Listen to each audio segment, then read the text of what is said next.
So, right, are you guys, am I even on? Yeah, you guys good if I go? Ding, ding, ding, ding.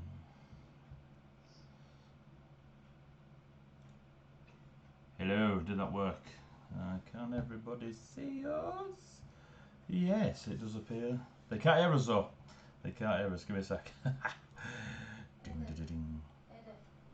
You can hear me, but you can't hear them. I've been informed. You should be able. You can see. Thank you, Top 333. Right. So welcome to Heavyweight Gaming. Some of you that have seen our Tuesday game before normally see us playing with AJ as Game Weaver Dungeon Mastering on the Sidekick Games channel. Due to the wonderful plague, we are no longer playing on there for the foreseeable future. We'll see how things go after the plague, and hopefully all will be well in the world. But for now, we're going to entertain ourselves playing on Heavyweight Gaming. So thank you. If you haven't been here before, thank you. If you've been here before, well, thank you. Yeah. So we're playing Dungeons & Dragons 5th Ed, in case you didn't see that in the little description. We are going to be playing in the world of Colossus, which myself and a couple of others have been putting together for a few years. Decided to ram it all together into one big Dungeons & Dragons world, or at least a lot of the stuff we write is very compatible with the 5e rule set. So thank you for popping along. If you get any wonderful and weird questions that you want to ask about the lore, put them in the chat. I'll have a look at them afterwards and I'll try and answer them for you. Or you can subscribe at our Patreon at the bottom of the page, and you'll get a lovely magazine every month filled with our homebrew shenanigans. I know it is not the usual Spelljammer game taught. I will be running I say generic, I'll just be running your usual D&D fantasy. And we shall get back to Spelljammer, hopefully in the future. So, if you wish to follow the shenanigans of Heavyweight Gaming, you can see all the wonderful social medias at the bottom. We're everywhere, Facebook, Twitter, and by we, there's a few of us. We get together, we like playing on consoles, tabletop, board gamings. So yeah, follow that. You can see the wonderful sponsors. So Arcane Script is the name of the magazine that you can is rewarded to our Patreons. And the one and only sponsor I have at the moment is a very good friend of mine at Roughworks Creative. If you are into dice trays, and I don't mean the very nice, smooth dice trays, I mean these things have been carved from trees by hand. If you go over there and have a look at some of his pictures on his Facebook page, just write Roughworks Creative with an X, not a CK, or K even, Jesus, can't spell. You'll find them. So, what we shall do, I will give you a little intro, then you will describe your characters to the wonderful viewers, and then I will describe your initial entry to the game. So, you all have, I've been working quite hard with myself. It's very appreciative when players put a lot of effort into their character gens, and with it being a homebrew world, there's been a lot of back and forth. So it'd be good to see how they interpret the world we've created with their own little creative sparks. So, are you ready for this? You're beginning in a land known as Ravenholm. There is a guilty undertone that covers the land of Ravenholm. Light finds it hard to shine, and the roads between are ever dim. Those native to the country are proud, so much so their stubbornness in accepting any fault from their kin is like a wall of denial. Dark stone and metal make up the architecture, and every street is cobbled stone. It is a place that has stood the tests of time, multiple wars, and thousands of drunken brawls. Obviously. Never has it had to build on top of the old, for the foundations of the country are strong as iron and rumoured to be laced with something supernatural. As the 6 great houses rule and protect it, it is within them that the future of the country lies. To return to former glories is ever the driving force of the noble houses. To once again claim rulership over many is a hook deeply set in the views and values of this land. Nobility has been earned, taken, usually by the tip of the sword, and has been walked hand in hand. The academies are everywhere, seeking out arcane talent and providing them resources to grow and become powerful beyond that of lesser arcane users. It is through this learned magic that they will claim their history. The history that were once the largest empire of humans on Colossus. And this is still rooted in their hearts. The empire will begin again, and each house, each building of note, is known to be working towards that end goal. Wild wardens are present all along the roads and in certain cities. Elves and fae creatures that watch over the crossways between the material realm and that of the fae wild. Ravenholm overlays the forest of copper. It is said that this forest is one of 8. This is the belief of those of Ravenholm, and it anchors the fae wild and stops it spilling into the material world. Stories of fae and creatures of dream and nightmare are rife across Ravenholm, and any adventurer, local or foreign, walking the roads will have brought a story or two with them. There is an ancient aura to Ravenholm, a timeless state of architecture and knowledge. Wizards are highly regarded, whereas anyone who deems to receive power from another are frowned upon. In some cases, such as warlocks, it is outright illegal and sometimes punishable by death. Sorcerers are seen as weaker than wizards, for they do not earn the right to cast magic. They simply inherit it. There is little control over how they use their magic compared to those who have put their life's work into the spells and incantations of the arcane arts. It is very common to see sorcerers walk the towns of Ravenholm to be stolen away by the law and firmly reminded that if they are caught casting magic, they will find themselves on hard times. Now, we come to you have all, from your various countries, nations, cultures, etc., have been heading to the country of Ravenholm. Your destination is a coastal city known as Ebendorf, and Ebendorf is the largest city in the province, ruled by the noble house of Tor, T-A-U-R. Dun, dun, dun, dun. Now back to more notes. Yay! Ebendorf is the main province, and it is ruled over by the House of Tor. It's the main province. That's the main city of the province. Sorry. It is here that there is a very famous blood ball that is held once a month, and lots of people from all over the world are invited to this ball, and they come to Ebendorf and dance and drink and speak of the world's woes. The magic of merging beast and human are rife in Ebendorf. You will see guards and workers and those that belong within the native of Ebendorf to be hybrids of half human, half bull, half human, half rhino, half human, half horse, all those such of creatures that you can possibly think of. It is a majority human, and only a few you will see, but there is a variety of them.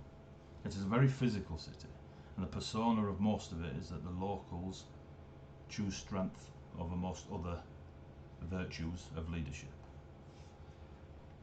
The rulers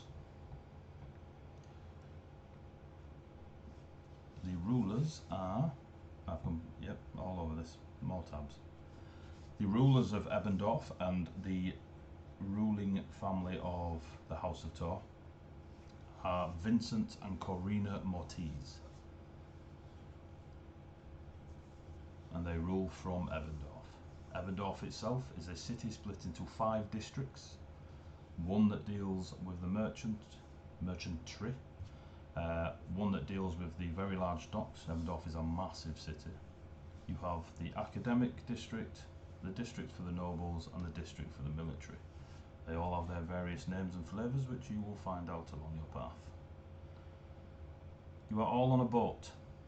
Through whatever means and whatever ports this boat passed and picked you up from your various places.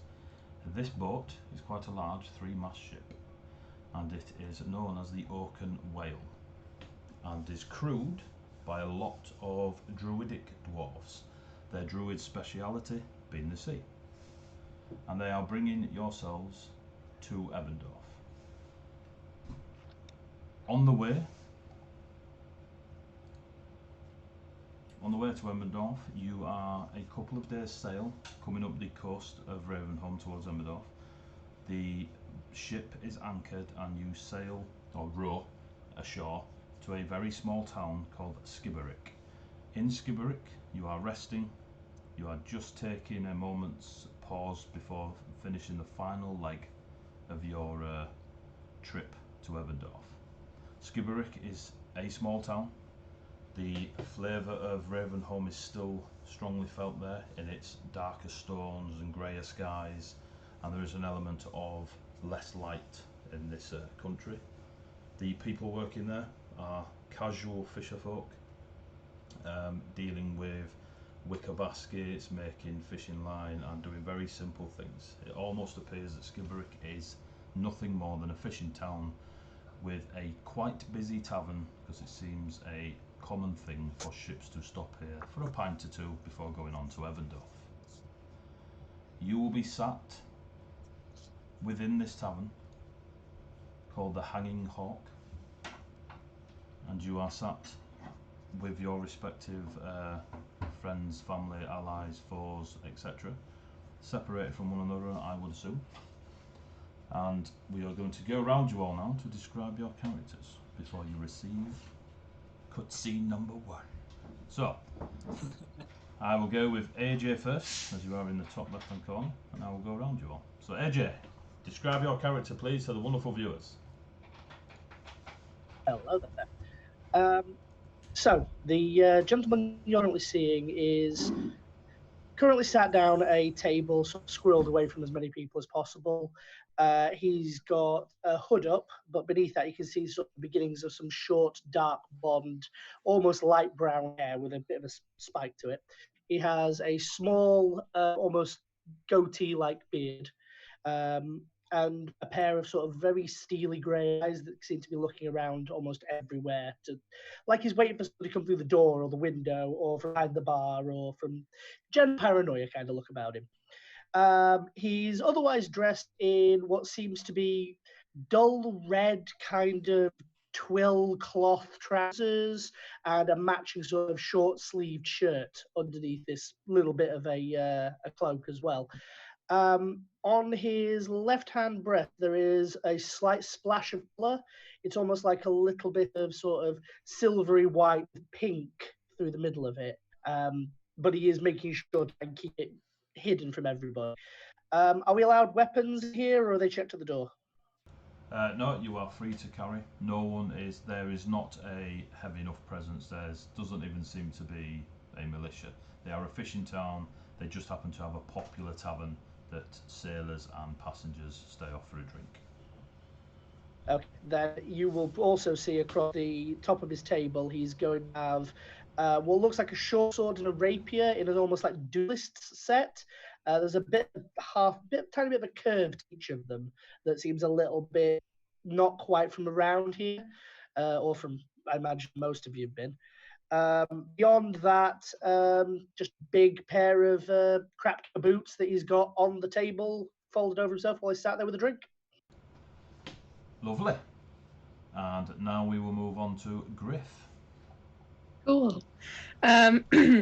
So probably the first and most notable thing about Griff is he is a Kenku. He's fairly short for a Kenku. He's still human height, but he's like just under 5 foot. He's pretty small. He would probably be sat at a table with friends that he's made on his travels, like people. He's quite a magnetic person in that way. He would be sat with a cloak over his shoulders and a hood slightly up on his head, maybe covering his face a little bit. If you see underneath the cloak, he's wearing chainmail, funnily enough, but it's nothing too fancy. If someone was to look at it for a long enough time, you'd be able to tell it's quite well made, it's quite sturdy, but it's nothing incredible. It's the same to do with his weapon. He has a long sword and a mace, and both are, again, very sturdy, very well made, but nothing too, wow, oh my gosh, ingrained in gold kind of thing. No, they're very standard, basic, does the job kind of things. He's doing a lot of, he'd be the kind to be doing a lot of listening. Obviously, don't have faces, but he does have quite observant eyes. He'll always be looking around. He's always listening, trying to pick up on things that he can relay later to express how he wants to talk and that kind of thing. But yeah, he'd be sat quite relaxed, very much happy to just let people do their thing and have a listen along. Lovely. Luke. ask me.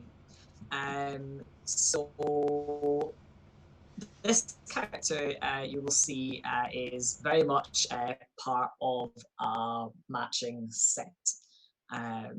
Up next, you will hear very shortly. He is a tall, almost kind of elven looking young man with sort of long pointed ears and long dark hair, which sort of hangs loose around his face. He has a very heavy tan, and you can kind of pick up just from his clothing that he is decidedly from warmer climes than this. On his face and up his ears, you can see just sort of under his eyes and across the crest of his ears is almost like a sort of tinted face paint, which kind of highlights his sort of silvery blue eyes. His clothing is mostly simple, but hard-wearing in colours of browns and blues. He wears leather armour, again, which is not particularly ornate in its creation, but hard-wearing, and he has 2 scimitars at his side. Lovely. Shabam. Now over to Mel. Hello. So the guy you see before you is a fairly tall human. He's got long dark hair, which he generally wears like in a ponytail. His clothes are very sort of clean, tidy. Don't really look too adventurous, particularly. He wears a long leather duster and a colourful sort of brocade tunic open with like sort of dark pants, and he's got a big sort of golden sash around his waist and 2 little daggers in the holsters. He's also got a long rapier at his side, which is quite ornate. It's got sort of an eagle carved into it. And yeah, he's wearing tall boots. He's generally quite handsome, and he's probably talking to everybody that he possibly can. Lovely. And now we have, last but not least, Jade. I'm lucky because Luke did most of the description. So the lady standing next to the very tall, tanned-looking elf happens to be very similar-looking, tall, elven female with a very heavy tan and long, dark hair, which happens to be in some braids at one side. And she has gold eyes, whereas her companion has lovely silvery blue eyes. But she also has the face paint markings, and she has like a little piercing down just underneath her bottom lip.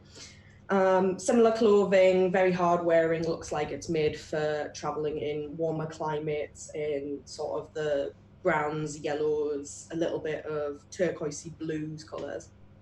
And she has a face like thunder on her. She is not smiling. She looks quite serious. She looks like she will stab you. And she carries upon her person 2 very curved daggers. They're not specifically long, they're quite short, and they're just kind of tucked in at her sides. And she is carrying a short bow as well on her. Lovely. So now we have the visuals of our characters. We will enter the game world. So, you are in the Hanging Hawk Tavern. There are plenty of fisher folk in there, and most of the sailors in there are the dwarves. And you will obviously have a few that tend not to do the fishing, but more the driving or rowing or sailing of the smaller fisher boats that you saw on the way in. There is most, if not all, of the people in this small hamlet fishing village-esque place are human. You haven't yet spotted anyone that is not of the human race, apart from yourselves and the dwarves. The friend that Griff has met along the way is known to you as Brubel Hammerstone, and is essentially one of the there's a couple of the dwarves that are more the, I say guard, but if there is to be an issue, it's usually them 2 or 3 that would deal with it and leave obviously the rest of the crew to sail the ship. So yes, Brubel and yourself have made quite the friendship. So, as you are all drinking, sipping, it's either your highly potent alcoholic beverages or crystal clear water, the crew of the Orc and Whale give the nod, shout, ring of the bell to let people know it's time to get back on the ship. You walk out of the tavern in whatever order. You all leave the tavern, the crew all leave as well, and you all sort of are now amassing out in the main street. Road is a strong description for this small fishing town. Whilst you're all out there, there is a small rumbling that just beneath your feet. At first, it felt similar to when you first got off the ship and had a bit of the sea legs. Now it gets more rumble and builds and builds. You sort of pause, you're looking around each other. The crew of the Orc and Whale are looking around each other. The captain, who you know as Captain Boulderback, puts his hand to the floor, closes his eyes, and shouts, I completely lost my fucking thing there. Excuse my language. And shouts, "Hey up!" Hey up, lads. Hey, oh, Hey, oh. he's from Yorkshire, didn't you know? Yorkshire Bob. Yorkshire. There is a lot of Yorkshire in Colossus. I'm just saying, it's just one big Oh, continent. God. 1,000 accents, all of them North Yorkshire. So, Captain Boulderback puts his hand to the floor, closes his eyes. This rumbling increases, and he shouts, "Defend yourselves." As he shouts that, the ground around you cracks, splits, crevices shoot out in all directions, bursts up into the air. The tavern sinks into the ground as the floor cracks beneath it and the earth just gives way. Some of the smaller buildings crash into a small earthquake that appears to be happening around you, and the earth beneath your lot's feet bursts up as purple worm-like creatures come flying out of the floor. They're about 6 to 7 feet tall as they burst out and start wriggling towards you. Then near the centre of this main road, there is a gargantuan purple worm that shoots up about 30 feet into the air. Some of it is still under the ground. Its maw opens and it's got the 4 beak-like things. The actual action of that bursting out of the ground splits the earth. It drops down. 2 of you get thrown one way, 2 of you get thrown another, and there is jagged bits of rock causing walls between you and crew of the ship, and fisher folk running around everywhere, and you've all been separated. Ari and Zandria, you are thrown to the left as the oh yeah, that's right. Ari and Zandria, as the ground splits and cracks and more jagged areas come up, you 2 are thrown off to the side as one of these smaller purple worms comes skittering towards you. Kesvion and Griff, you 2 are hit with boulders as they crash through the underground out onto the surface to attack whatever these purple worms are hungry for. Griff actually pushes Kesvion out the way, and you manage to take your footing and turn and face as 2 of these smaller purple worms come rushing at you 2. Dale, Thin, you get thrown off to one side with a rather heavy set fisherwoman that was carrying a spear. It didn't look like a fishing spear, it looked like a spear that you probably trained with, and Mr. Brubel Hammerstone himself. And there are a few of the other crew that get splashed around the sides. You can hear shouting and screaming as this enormous gargantuan purple worm shoots down in darting directions, and as it comes back up reeling, it's throwing people into the air and swallowing them whole. There's screaming everywhere, there's crunching of bones, these small worms are coming at you. Can you all roll initiative, please? Hey, dude, quick question There's one before way I for do. things. Will I have had time to do obviously the daily routine of mage armor and stuff Yes, like that? yes. It's Excellent. late morning. Whatever you would have prepared normally on a morning, you will have upon yourselves now. So arm, weapons, etc. Welcome to Colossus, kids. Goody. There is. And can I just say thank you for the subscription? Archeon 21. Oh wait, I've probably said that wrong. But thank you very much. Very cool. Quick, grab Kevin Bacon. He's not going to help me. So, Dale Finn. Who got 20 to 25? I had 28. 28? Gift of alacrity plus 1d8 to initiative. Odd. You'll be going first. Really now? Yeah, I never would have thought that. Enter the flip wizard. 19 to 15? 17. I got 15. So Ari, Cass. Griff, what did you get? Got a 6. 6. Andrea, what did you get? A 5! Yeah! I love it. I just want to put my goddamn mage armor on. Why will you not let me do this? So, Dale Finn, as this all happens, and you see these passengers that were on the ship with you and the crew, this dwarven druidic crew, and all this rock gets thrown everywhere. There's debris coming at you. There's mini landslides going on. Half the buildings are squashed in on this attack from these purple worms. You get to your feet. There's a slight ringing as if you've been hit by a flashbang. You can see this fisherwoman sort of fending off against this 8-foot purple worm that is skimmering in and out, trying to bite her with its smaller beaks. There is in the centre of the road a gargantuan, giant, enormous, large, every size category purple worm that is easily big enough to probably swallow the tavern. And you have Hammerstone, one of the dwarven guards, as it were, or deck guards, of the Oaken Whale standing with you. Okay. Are there any routes to the Oaken Whale here that don't look like they're blocked by worms? Perception check.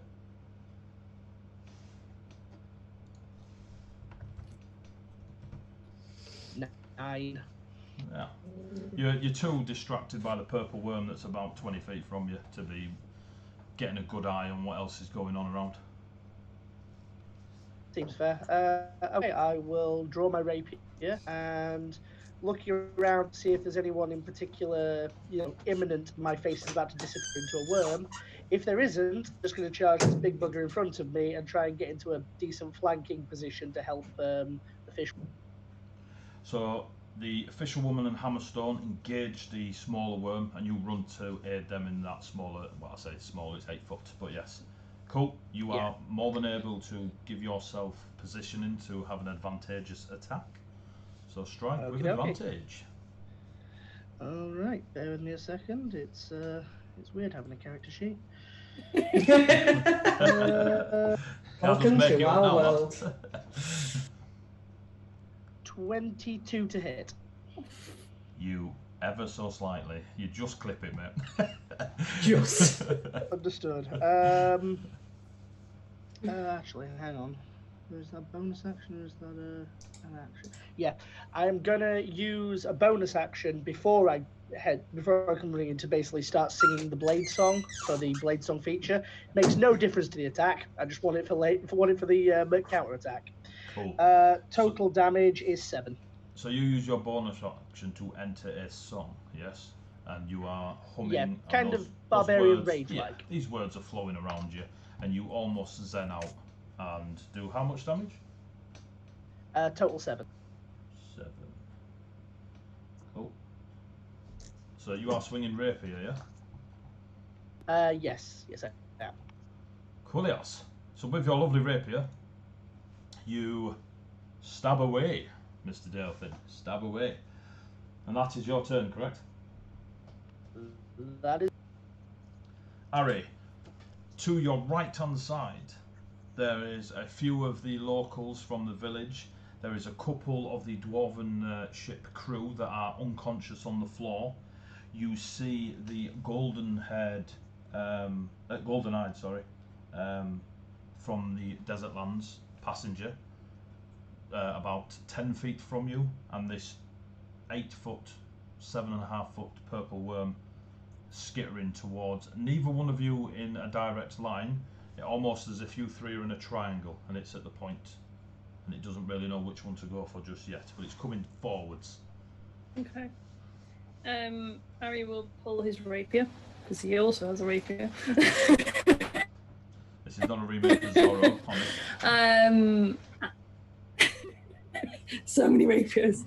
And he will dart in towards the big purple one in front of him then, I guess. Cool. So you are currently solo, one-on-one with this worm.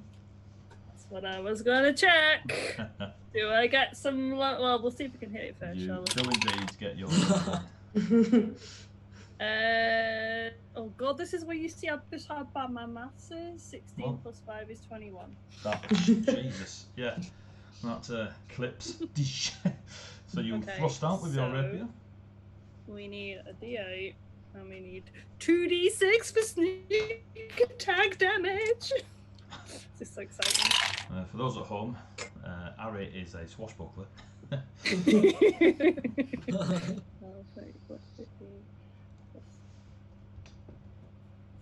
3. So 18 points of damage. 18. 18. Jesus. And there was you saying you didn't know why people enjoyed playing rogues. And then he will basically dart away again because he wants to get as far away from the thing as he possibly can. So he's going to move his full 35 feet kind of back towards. So you will have used 15 feet to get to the worm. So you've only got 20 left.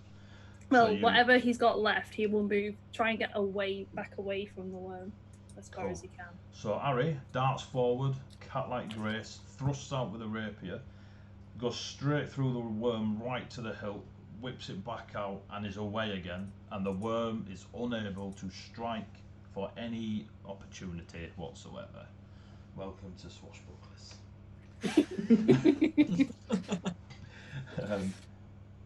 So, Ari, Kesfior, you are without your good golden-eyed companion, and you are stood there. Yeah. Probably the first thing he's going to do is just scream for Drea. Would he know what kind of direction she was in?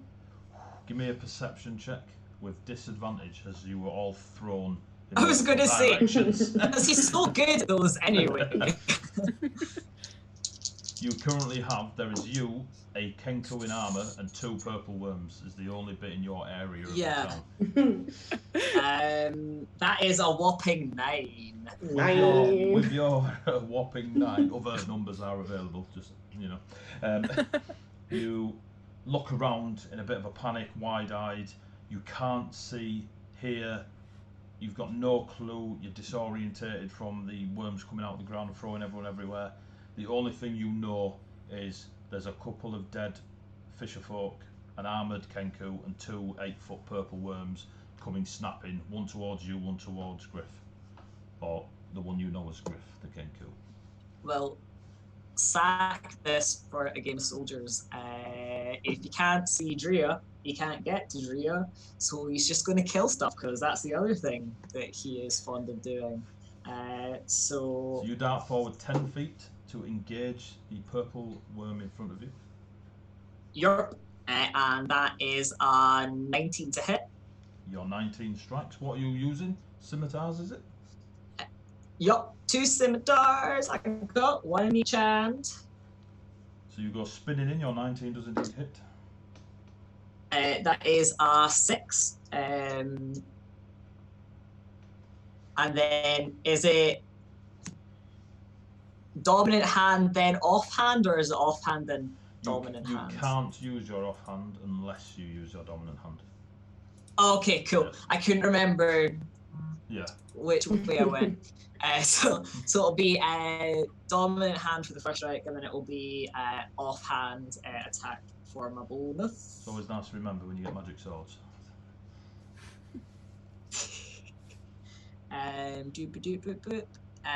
So that would be maths. That is dirty 20. Oh, That was a 16 and 4. Dirty 20 does indeed hit. So you come out spinning your scimitars and slash in, doing a... That is 5. 11 points total of slashing damage against this creature. It does not like being stabbed. I mean, who knew? And yeah, that is, Kesvion.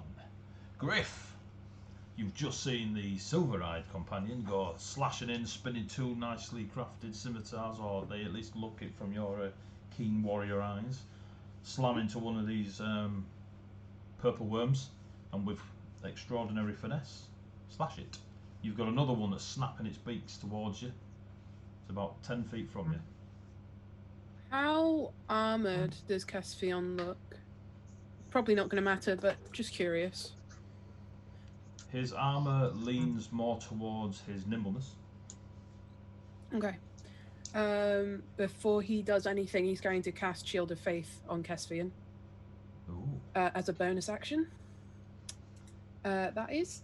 And that's Is that concentration, the- just so you know. Plus 2 AC. Plus 2 AC for Kesvion. Nice. You are welcome. And then he's going to step up two-handed. No, one-handed. He's holding a shield in his other hand. Screw not having a shield. He's going to step up to the other worm because the other guy looks like he's got it, but he just wants to lend a bit of a hand. Cool. And he's going to longsword the doof. So, Kesvion, as you are fighting your purple worm, you hear just almost internally a thunder crack and then a loud cawing of a bird. And you feel all right. You feel all right. And then you see your Kenku passenger start swinging a longsword into an 8-foot purple worm. And that's 23 to hit. Jesus, really well. Yeah, surprising. And that's really good damage. 9 damage. I do say so myself. You slam away with your longsword, preparing your shield, and you stab. Is that your turn, Griff? That is my full turn. And you're concentrating, yep? I am concentrating. Cool. Zandria, there is no sign of your silver-eyed companion. There is a rather, self-acclaimed handsome human, and a few dead fisherfolk, and a purple worm that the human ran in, stabbed, and then leapt away as the worm just snapped at nothing. You are about 10 feet from this worm as it was coming towards you both. I'm gonna look for Kes. Give me a perception check with disadvantage. Nope, that's not a D20. Nope. That is a 10.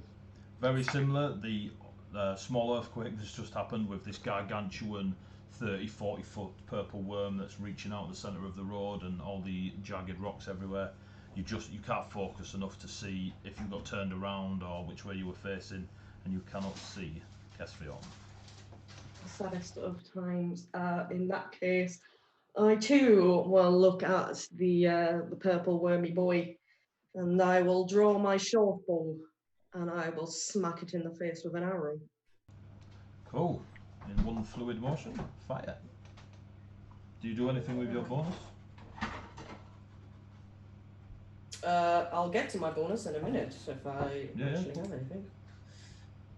I mean, I'm going to tell you now, there isn't anything I can do with my bonus, so no, there will not be a bonus. Do not hex stuff? Nope. Oh, cool. You carry on. I'll shut up. I'll get back in my box. Quiet, you! Ooh, 19. 19. Your arrow flies true. point blank, 10 feet. That's not bad. You know that? Yes! 8 points of damage. 8 points of damage. I thought you said a point of damage, then I was like, very happy about a single point of damage. A point of 8 damage. points of damage. Yes. So, Apricot. as you've all just been propelled in all these different directions and engaged by these 8-foot smaller versions of the 40-foot thing, yes, it's getting bigger, in the centre of the road, the large one shoots down towards Kess and Griff. Can you both give me dexterity saves, please? Yes, I can, because I actually don't have a minus to that for once. Yeah. Oh, that's actually decent. Oh, my dice are actually being nice to me. I got a 19. 16. Cool. It slams its face into the ground near you both, almost snapping out in a single swipe as it tries to swallow one or two of you, you're not entirely sure. And you sort of spin round the purple worm that you're both respectively fighting, and just miss these big beaks coming in. You notice now when it's right in front of you that it is about 15 feet in width, is this thing, as these huge bone-like beaks try and snap out at you. And you both survive being swallowed by an enormous purple worm. Now the smaller ones don't like being stabbed by you a lot, so they will try to stab back. So the one fighting Griff, 15. As it snaps Does not into you. hit. You put your shield in the way and its smaller beaks slam onto the shield and you shrug it off. The one fighting a Kespion, 12. No. You are just too damn nifty with those scimitars. The one that is fighting Delphine and Hammerstone and the Fisherwoman is going to try and bite Delphine and get a 14. That is a miss. Cool. You two are too nimble. The one that Ari stabbed, it will rush Ari and try to bite Ari. That is a 22. Spoiler alert, probably most of the others would have hit as well, but that hits. Wop, wop, Wah, wop. wah. Wink, wong. Oh no, that's me. I need to actually You check take that. 11 points of piercing damage as its teeth chomp onto you, and you feel the beak crush down on your shoulder, the other one under your ribs. It was not nice. Biggest of oof. Yes. Yes. So, and we're back around to the top of the round. Delphine, it's all kicking off. What'd you do? It tried to bite me. I'm going to stab it out. Cool. Take a swing. Still advantage. Yes, there's 3 of you around it. Total 17. You do indeed stab with your rapier. Outstanding. That is 7 points of damage again. Like 4s. 7 points of damage. Ding ding ding ding. You need a dice jail. Do you do anything else, Delphine, as you're stabbing away with your shiftiness? With the position I'm in, does it look like anything is behind me now that could sneak on me? Because I'm going to try and maneuver myself out of the way of something else joining us. Give me a perception check at disadvantage. Outstanding. At disadvantage. That's amazing. You can have a total of 12. Cool. You quickly, as you're stabbing, you're sort of keeping an eye on the dwarf in front of you and the fisherwoman and this purple worm trying to snap at you all. You look over your shoulder and you can't concentrate long enough to see if anything else is coming up behind you. Then I'll hold position, and my bonus action shall be nada. That's Cool. me done. Ari, you've got this purple worm, 8 foot, in beaky purpleness of purple death. Oh. Oh, I hit you. Yeah. You are still Can one on Ari- one with it. Yeah. Can Ari see anywhere that he can get to that's somewhat safer than being right in the purple worm's mouth? Give me a perception. This is, remember, it's one of the small ones that bit you, not the big one. But yes, it's. If Yeah. you give me a perception check with disadvantage, you do notice as the Not gonna do anything. 6 seconds have passed that there are others, other locals of the town, village, etc., that are just bolting for any direction they can. Some of them are Okay. climbing over the jagged rocks to try and get away from something. He got a 7, so he can't see anything, so he's just going to stab it. Cool, yeah, totally. Go in jail. Loading That's dice one of my case. new ones. God damn you. You're mean, right? So he's going to try and stab it. He's 1-on-1 still, yes? You are still 1-on-1 as Sandria is shooting it. Oh. That one. Oh, well. so you guys are new to my DMing, so because of the way I roll the rest of my campaign, adventures, etc., nat ones is just a miss. It will always be a miss, but there is nothing devastating happens on a nat one. Okay. But you do indeed miss.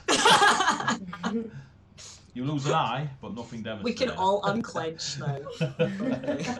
I was like, You still have a bonus action, and remember your nifty little thing. I will try and stab with a dagger. Cool, so you try and Like stab with the this. dagger. Remember, do not add your dex to this attack, just your proficiency. Okay, so it's still going to miss, but it's an 8 altogether, so. Cool, so missing with your rapier, as it bites you and you try to stab back, the pain of just being bit by such a horrific thing. You've never faced one before from your youth. You sort of just flail defensively with your dagger and rapier. Now remember, because you've attacked, you can run away without provoking. I was going to say, he is now going to want to run away as far as he can to the safest point that he can. So, the safest point, there isn't one that is jumping out at you on your lovely perception check.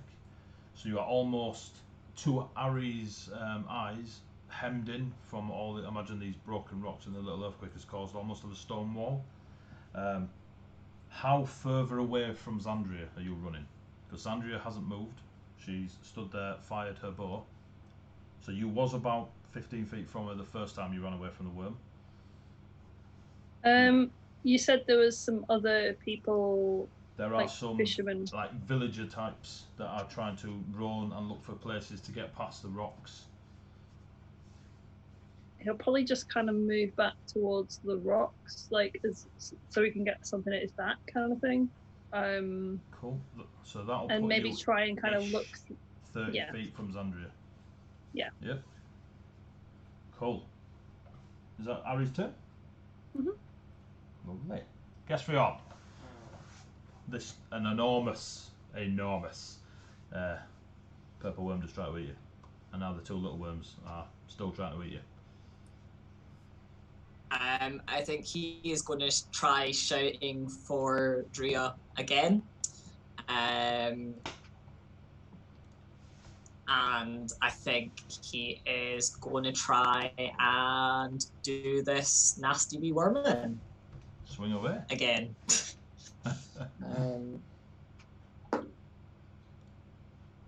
Yep, that is 22 to hit. Oof, that hits. Definitely. And that is 5 damage with the scimitar on his left hand, and then for the offhand, we are going for is a 16. A 16. You do indeed hit with your offhand, so both your scimitars have landed. Ooh, nice. And that is an 8. That's an 8. Yep. Jesus. So this one you I are. got my 6 on my d6 and then my plus. Nice. You are. As you're looking, as your two scimitars land into this, and you see chunks of flesh falling off it, and just hang about on the bottom of it, you can see that it is in somewhat of a crippled state. And it is that Kess's go? Yep. Cool. Griff, you've near death experience. Managed to actually be nimble. It's incredible. It's going to be longsword on the worm. Longsword on the worm. Yeah, if the 13 hits. 13. Yes, definitely.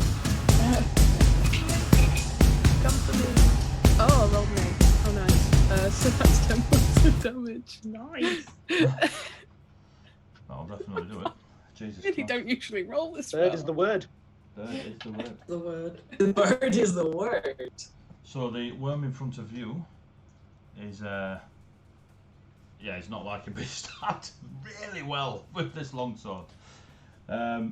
Chunks of it are falling off. It doesn't look as badly as the one that's fighting your companion next to you, but or just away from you.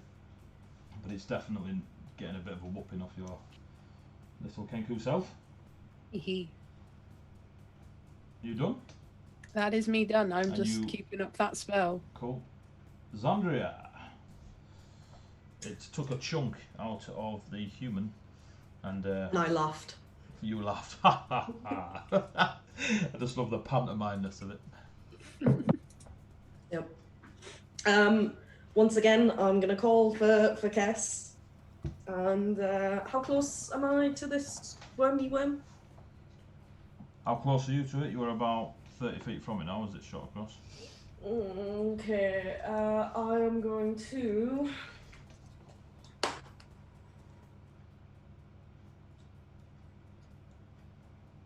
I'm going to take a calculated risk. I'm going to move closer to it, and I'm going to stab it with a dagger.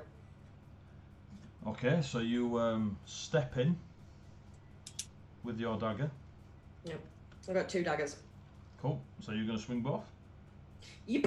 So swing with your first dagger. First dagger. That is an 18 to hit. That hits. 1d4. That's not a d4. That's a d4. That is 5 points of damage. 5 points of damage. Yep. God damn. And then second dagger. Remember not to add your... Efficiency, yeah. 15? Does 15 hit? 15 does indeed hit. And another 5 points of damage. Oh, there is like purple-esque fluid just flowing out of this thing. And you are stood in combat with a 8-foot purple-beaked worm. And that's Andrea's turn. Now the enormous purple worm will attempt to get one of you. Mwahaha. Like hungry hippos. Yes. It again slams down towards Kess and Griff as it swoops. Can you both give me a dexterity save, please? Oh, That is less Hopefully. good. 10. 10? that is a 17. Cool. So as it swoops down, it catches Griff by one of the beaks and up into the air. As it catches Griff, Kesfion, you are able to just almost not backflip, a bit dramatic, but you sort of do a half stumble roll before righting yourself back in the position you were, and you avoid getting grabbed. Griff, you are not being swallowed. You are currently caught, like it's caught a bracer on your armour, and you are currently being pulled up into the air. You are not quite at 40 feet yet, but you're kind of hooked rather than swallowed. Okay. That It's a good leaves... thing you're a bird, my dude. Like, yeah, Kenku can fly. in Kenkus can't fly though. I'm not So, trying to work out if I can right now. Fall with style, that's all you need to worry about. So the 2 worms that are now left with only Kesfion in front of them will attack Kesfion. The first one, well, why bother?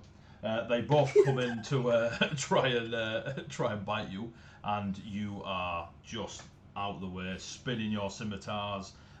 You can hear the bone on metal as you parry the beak as they're trying to snap at you. They're both in and around you now. They're not clever enough to, flank. They're just attacking you wildly. The one that is getting currently stabbed, you see the fisherwoman put her spear into its gut earlier on, Dalethin, and Hammerstone, using his hammer, shockingly, has slammed into it, but didn't seem to do that much damage to it, but definitely made contact with the hammer. It will now bite out at Hammerstone. On a 2. You know, do we know anyone that sells dice? Bardic Inspiration, you. So yeah, so while you three are fighting this creature, it tries to bite the dwarf next to you, fails miserably. The worm that is fighting Ari and Xandria is now getting stabbed a lot by Xandria, so we'll try and bite back on a natural 20. Oh shit. That is the only one I've hit with so far in this. I mean, I said a calculated risk. I wasn't hoping for a nat 20 risk. And boy, am I bad at math. Yeah. You see a duck hit a stone wall. You take 10 points of piercing damage. Sweet. Reaction, hellish rebuke. Cool. Before you do that, can you give me a strength save? I can, just let me do my 10 points of damage. What do you want? Sorry, your strength save. Strength save. Ooh, 18. Oh, cool. You surprise yourself as the massive bite it does on you, and it sort of follows through the bite, tries to push you down to the floor. But because it's trying to do that, it fails miserably at avoiding your hellish rebuke. So Of course it does. roll your damage. Okay. It must make a dexterity saving throw, please. It failed, hence the thematic Marvellous. description of it. Marvellous. So, oh my god, need to pick up the right dice every single time. Don't pick up the right dice. That's the one. That's the one. I do love it when you shout stuff to death. Big numbers. Holy shit. 27. Holy shit. So as it tries to pin you to the ground, you grab 2 of the 4 beaks and just scream in its face, and fire, you see this, Harry, just pours from Xandria, her entire being, not from her mouth, just her entire being, and just engulfs and sets it on fire. There we go. The worm, and it just disintegrates to ash in front of her. She's left holding 2 pieces of a broken purple worm beak. I am the summer light bitch. That'll be its go. Bye, Felicia. Dalefin. Back round to yourself. Can I see our Kenku has run a lot more airborne? Give me a perception check. Just flat roll this time because the Kenku is indeed airborne. 17. You definitely see the Kenku that was a passenger on the ship currently being dragged into the sky. Almost like the worm's going to flip and then swallow. I will swear quite loudly in Elvish. I'll let you decide which one. I'm going to drop my rapier and cast a 2nd level Shadow Blade and form this large black edged katana out of the air. And then I'm going to throw it at the large purple worm roughly where its mouth is. Okay. Don't miss! Yeah. Would you say that we are currently in dim light? You're in broad daylight. Broad daylight. He said that there's not a lot of light that comes to this kind of area. All right, So yeah, I it's see. still- I see where you're going. Would you prefer to be Dimmer. in dim light, Delphin? I prefer to be. It would get me advantage on this roll. With as you pulled me on the description, you bastard. Yes, it is quite a lightless place, and there is a lot of debris and giant worms. I will allow you to have dim light for this fight. Yay, The rest of you are at Because that was a disadvantage. natural 1, but the follow-up is a 17, 22. numbers. 22. Let me just check out the big one. You do indeed hit. So you summon this smoky black bladed katana and you just spin it through the air, and it does indeed land roughly where the mouth is. 19 points of psychic damage. Psychic. Oh. Blooming. There is a strange, painful screech from this creature that is unheard of to any of you and incomparable. I'll get a thesaurus. Are you doing anything else, Dale, then? No, I've used bonus action to summon that, use my action for that. I'm just going to stand here with my weapon looking at this smaller world going, Yeah, you're still there.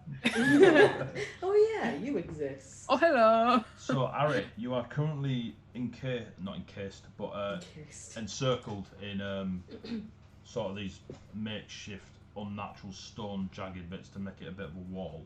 There is no enemy directly in front of you. Obviously, there is a giant purple worm sticking out of the ground, and the fiery lunatic to the right of you. Mm-hmm. How far away is a giant purple worm? You could probably get to it in 30 feet. It's wide enough that it's almost close to you, just by sheer width. Okay. Probably at 30 foot still a trek to get to it. But Well.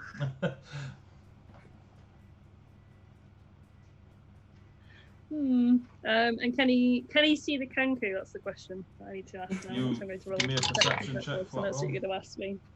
He's not going to see anything because he's just rolled a 2. So. So yeah, so you're completely oblivious to the Kenku. The last thing you see on your 12 seconds of fame is the one called Azandria emulating a purple one. Yeah, he's going to get away from her. He's going to move. Decision.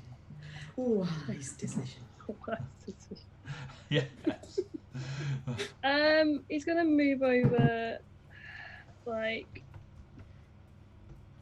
Obviously, there's the other small worms as well, and there's a giant worm. But he's going to probably move so he doesn't attract the attention of the giant worm. So but you he's can't still see essentially any other smaller worms. Okay. Because of You can these just see a jagged big worm. stones. Yeah. Yeah.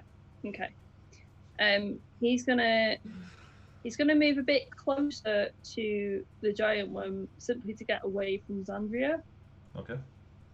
So he's probably gonna move about 10 feet closer, probably. Like, he still doesn't want to be within range of it, but he also doesn't want to be within range of her. Okay. It's a legit tactic. So how close do you get? You've got 35 movement, and the edge of the worm is 30 feet from you. So when you say closer, how much closer? I mean, he doesn't see the thing, but he's going to imagine that all the other folk are probably getting killed by it, because he's seen the fisher folk next to him kind of get somewhat mauled by it. So I guess he's going to be stupid and go and actually, like, try and hit the thing. Cool. You run right up to it, and you can, like, almost not miss, in the sense of you can touch it and feel its fleshy toughness, and you try and stab it with your You say that, but what's your roll? Terrible now. Oh no, that's not too bad. What have I got? So yeah, he's going to try and stab with his rapier. So 14 to hit. 14. So you hit it with your rapier, but the blade bends and doesn't penetrate enough to do any damage. Joys, deep joys. And oh, that'd be cheeky. Oh no. Technically, Griff's within 5 feet of the worm. Not really at a flanking. No, we'll move on. No, it's fine. But as a bonus action, can he see any other unoccupied space? Give me a perception check. That's my question now. Oh, that's better. 15. Cool. So as you get closer to it, you can now see, almost like before, just the angle.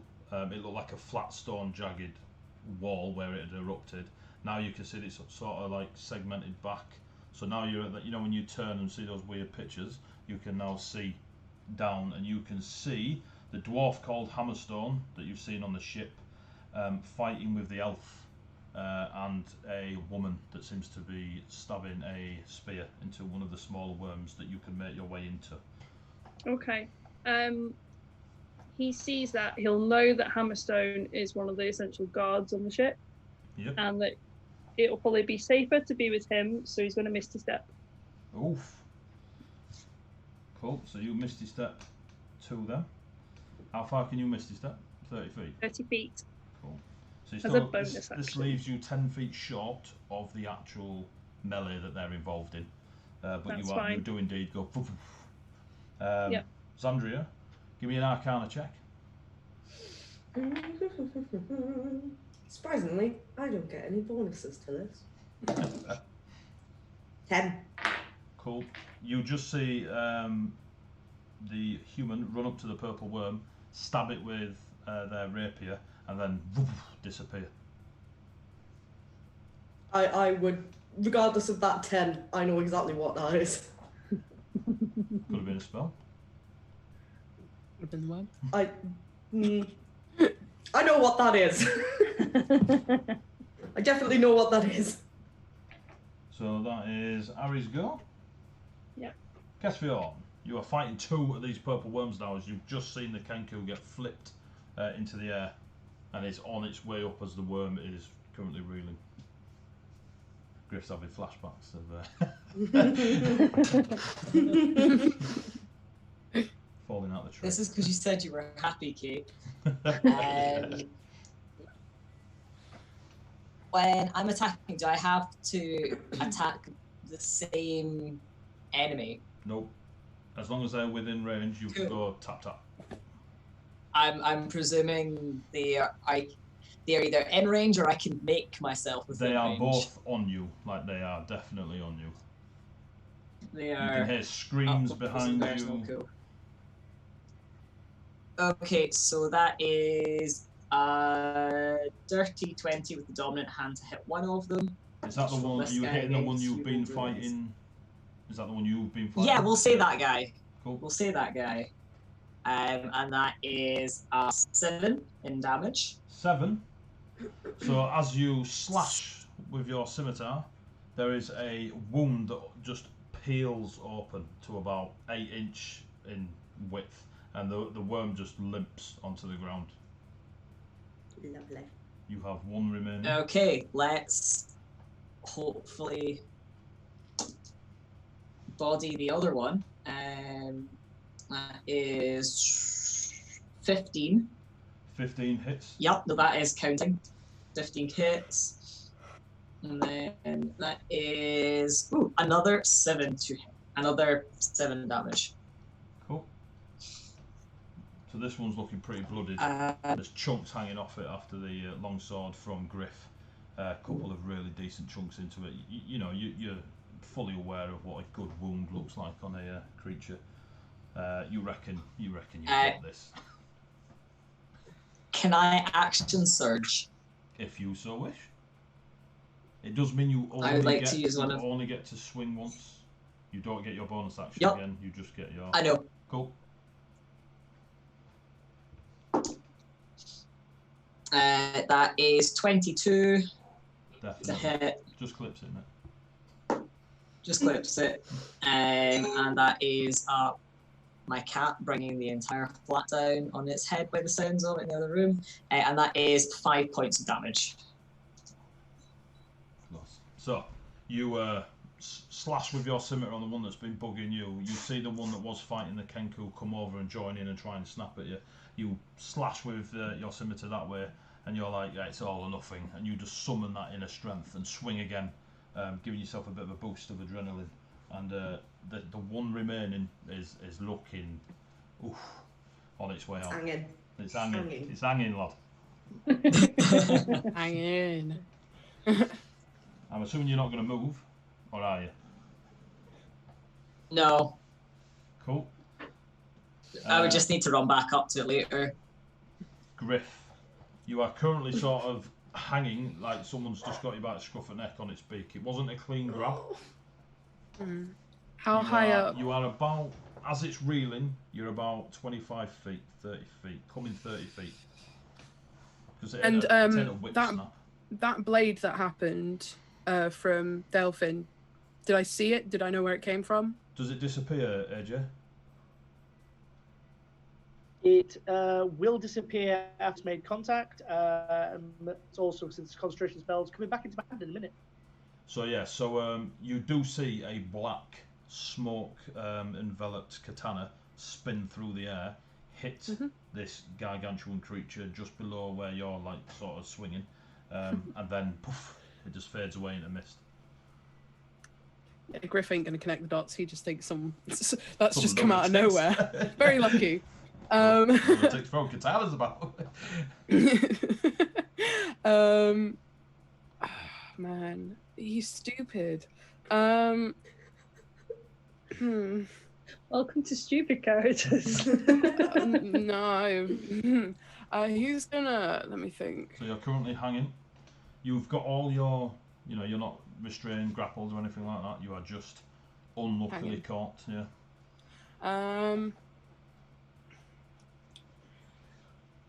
Okay, he's gonna slice at the mouth that's got him Okay. with some. If it's possible for him to slice with his longsword, if not, he can swap to his mace. If that's more reasonable. You can I'm assuming you kept hold of your longsword when it grabbed you. Yeah. Cool. You may swing your longsword just behind you, beneath you, just trying to stab. And I rolled a 19, so that's 23 to hit. You definitely stab the thing, flipping you into the air. And that's 7 points of damage. 7 points. Just because it grabbed me, I just wanted to double check. You didn't want me to roll concentration on the Shield of Faith. No, because you received no damage. It just yeah, grabbed you. I thought so. Yeah. I just wanted to check. It but will, however, see. No, you didn't hurt it enough to catapult you off. So you have your bonus action and movement. Now, don't forget.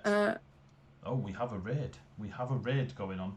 Thank you, Trollsmedden. We've got a troll raid coming in. Party night. Thank you very much. No, not the troll. Troll to troll. We've already got the purple worms. We don't need the trolls. Raid we don't need help. Raid of dad jokers. We'll take that. 9 trolls coming at us. Lovely. Purple We love worms. a dad joke. So thank you. So, Griff, do you use your movement to climb up the beak? Yeah, if that's a possibility, then definitely. So yes, you can sort of use. I will let you use your bonus action and movement to lift yourself off the beak, so you're no longer hooked. Mm-hmm. Do you? And you're now holding the beak, 25, 30 feet in the air. You can either, halo jump off the gargantua purple worm, or you can remain hanging onto it. Looking down, it's gonna hurt if I fall. Yeah. Give me an intelligence check. Oh God. No, I'm not ready for this. Hold on. Okay, no, that's not a bad roll. 11, I think. 11? Yeah. Yeah, you reckon it'll hurt. Pretty high It'll up. hurt. Okay, he's pulling himself up, if that's okay. Cool, so To you are climb on top. essentially one hand hanging onto the beak, sword in hand. You don't have your shield on you. Right, so remember That's that. fine, the shield could be dropped Your or shield whatever. is on the floor next to Kespion, we'll say. Or That's cool, I'll around remove him. that from my AC as well. There we go. And that is Griff's turn. Is there a Yeah. range on your Shield of Faith? I'm not sure. I don't think there is. Hold on. Whilst you have a look, Zandria. 60 feet. 60 feet, you're fine. You see the human disappear. You see a few of the fisher folk screaming for their lives. You can hear screams close by, some like buildings and such. Don't take a lot to work out. There's possibly more little purple worms eating people. Or humans eating humans, you never know. Survival of the fittest. I'm alright. I'm not the humans. If they're humans, I don't care. So I would like to use my movement to run to the edge of what I'm assuming is a plateau, and then up towards the spiky bits that are keeping us cut off. You can indeed. I want to run up there, and I want to see if I can see Kess. Give me a perception check. Come on, perception. Ooh, 18. 18. So yeah, so you run slightly off to your left. Again, the similar thing. The closer you get to the stone jagged bits, you can tell they're not a flat surface. They're just multiple layers that have obviously trick of the eye. And you can see 2 8-foot purple worms. One dead in front of Kespion. More of that. One dead in front of Kespion, and the other one is snapping at Kespion while he's spinning his scimitars. Well, yes. How far away am I from that purple worm? From the purple worm, you are. So you move there, 20. You are 15 feet from it. Cool. Eldritch Blast. Cool. You will 120 foot Eldritch Blast. Yes, I will.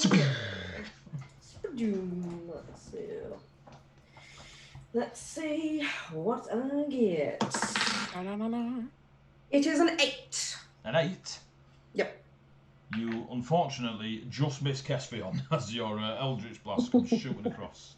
No, it ain't damage. You don't roll You got to for roll the... to hit, don't You you, got roll for to Eldritch hit. Blast? You got It's magic missile. to hit with Yeah. Eldritch Oh, it's magic Blast. missile I'm Yeah. thinking of. Sorry. My good. bad. My bad. That's what I get for not paying attention. Bloody well. It's fine because it's still a 21. Cool. So as you shoot your Eldritch Blast just past Kespion, it almost boomerangs round and slams into the first one. And you do 8 points of it.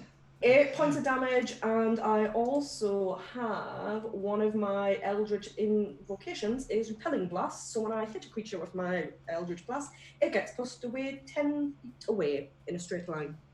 10 feet away in a straight line. Yep. Roll me a d6. Kespion, do you want odds or evens? Evens? What did you roll, Zandria? You rolled a 1. Cool. You're getting pushed back with a worm. Okay. You and the worm just move. You move.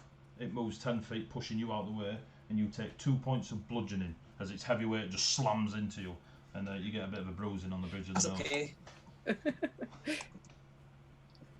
And Friendly then with you the do indeed Can you eat that? recognise the boomerang in Eldritch Blast. It's a trick Zandria did as a kid, and you just, as you follow its trace, you can just see the shapes and colours and what you recognise as Zandria just peering out around near the jagged rocks that were walling off the rest of the area. Do you have anything else left to do, Zandria? No, because I would bonus action, but nah, I'm saving that for an emergency. The still remaining one is going to still try and bite Kespion. 15. Nope. It still tries to bite you. You are still able to parry with your scimitars. Steel on bone. You're dead as well. Lovely, thanks for coming. The other one is trying now. It lashes out at Dalefin.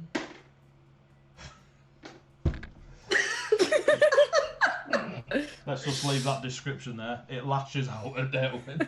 The enormous one flicks its head to try and flick Griff into the air to swallow. Griff, give me a athletics check or strength check, whichever's your highest. Sorry. Yeah, that's going to be athletics. So you can, if you so wish, as I was about before you switch off the stream. If you drop your sword, I'll let you do it at advantage because you're currently holding on with one hand. I'm going to drop my sword. Cool. Guess me on, you just see a Because that was not going to happen. Okay, that is a lot better. That's 22. Cool.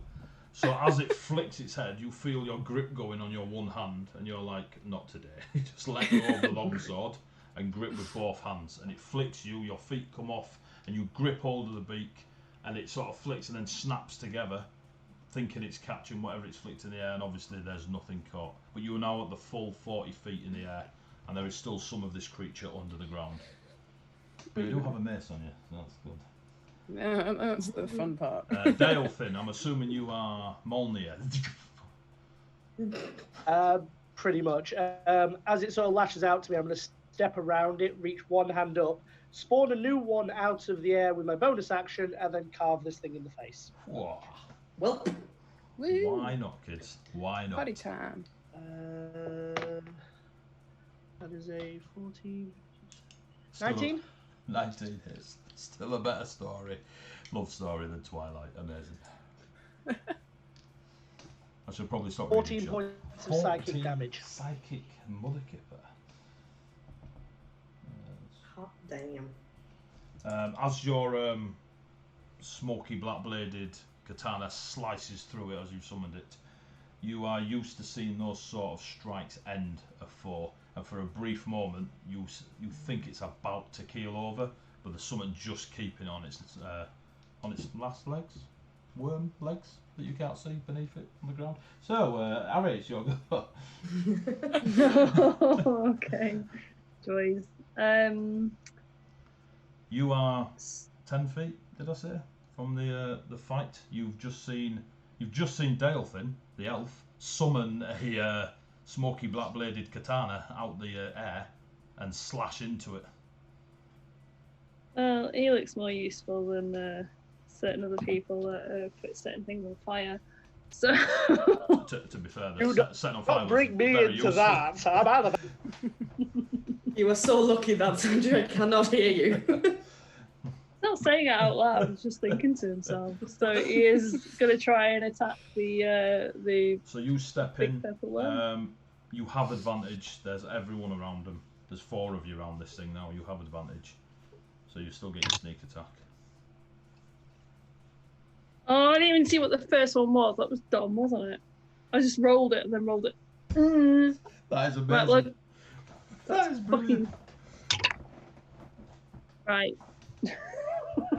Well, the second one that I actually saw, 17 plus 5, so 22 to hit. So, as you again, you stab out with your rapier, do your damage plus sneak attack. Yeah. Sneak attack. Oh, I rolled really well on that flipping heck. I never like those sentences, you know. Just so you know, there's a bunch of players when you go, "Oh, DM, I rolled really well on damage." 19 plus 3. You do understand though that this luck that we're having in this session will not last. It's okay, I already got the Yeah, no. natural This one, is- it's fine. This is the most badass we will ever look. Yeah. So, Ever. But 22 This is damage it. on that one. We've So- peaked.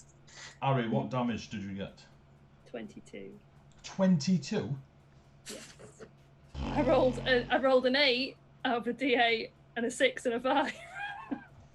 Oh out my. of 2D6. So on your 22, as you saw this clean, swift strike from Dalefin, and it sort of wobble, you recognise that that last gasp of life, and you step in and you don't even push that hard with a rapier. You just position it, lean on it, and your blade does the rest.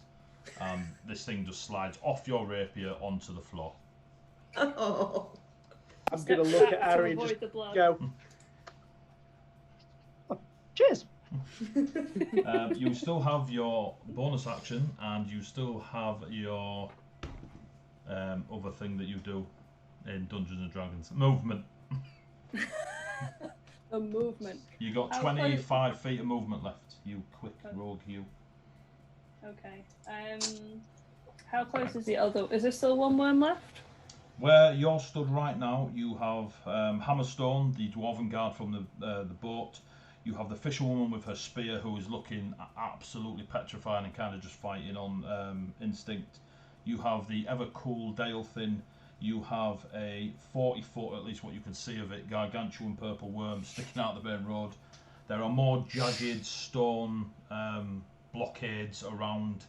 Haven't got eyes, or you can see Griff, who is on top of this worm. You can now see it quite clearly as the worm's spinning around trying to get in. Griff is just holding on, no weapon in hand. Just Oh no! And but Okay. there's no sign of the silver-eyed and golden-eyed pair. Okay. He's gonna move in then on his bonus action to the big boy, and try and get him with a dagger. Alright, so you step up to the gargantuan purple worm. You stab with your dagger. I mean, how close is he? Can we get away again? Hmm. That's What, the question. the purple worm? Again, it's Yeah. a very wide creature, so you could definitely step in, stab it, and get away. Okay. Again. Good. That's what we want to know. Ballsy. well- Stupid, but ballsy. But you know, with a 9, we ain't gonna hit it. So So as you stab out with your dagger, it's like hitting a lamppost with a golf club and nothing no, happens. no, back. And you shimmy back. Shimmy. The Literally just shimmy. does this with Just her. going to nudge Harry in the ribs, going, "You had him. Why'd you get away?" Kesfion, you can see your golden-eyed sibling friend. Sibling friend. Sibling friend. Sibling friend. I've just got a list of words I'm going to throw into sentences and hope they work. Sibling friend. So you have... He will probably have recognised the Eldritch Blast, if nothing else, and will kind of like glance round and shout, Drea, and then stab what's left of this purple worm. This purple worm is looking He's in a happy bad that way. she's still there, but he's not going to turn his back on it, because that's a very good roll.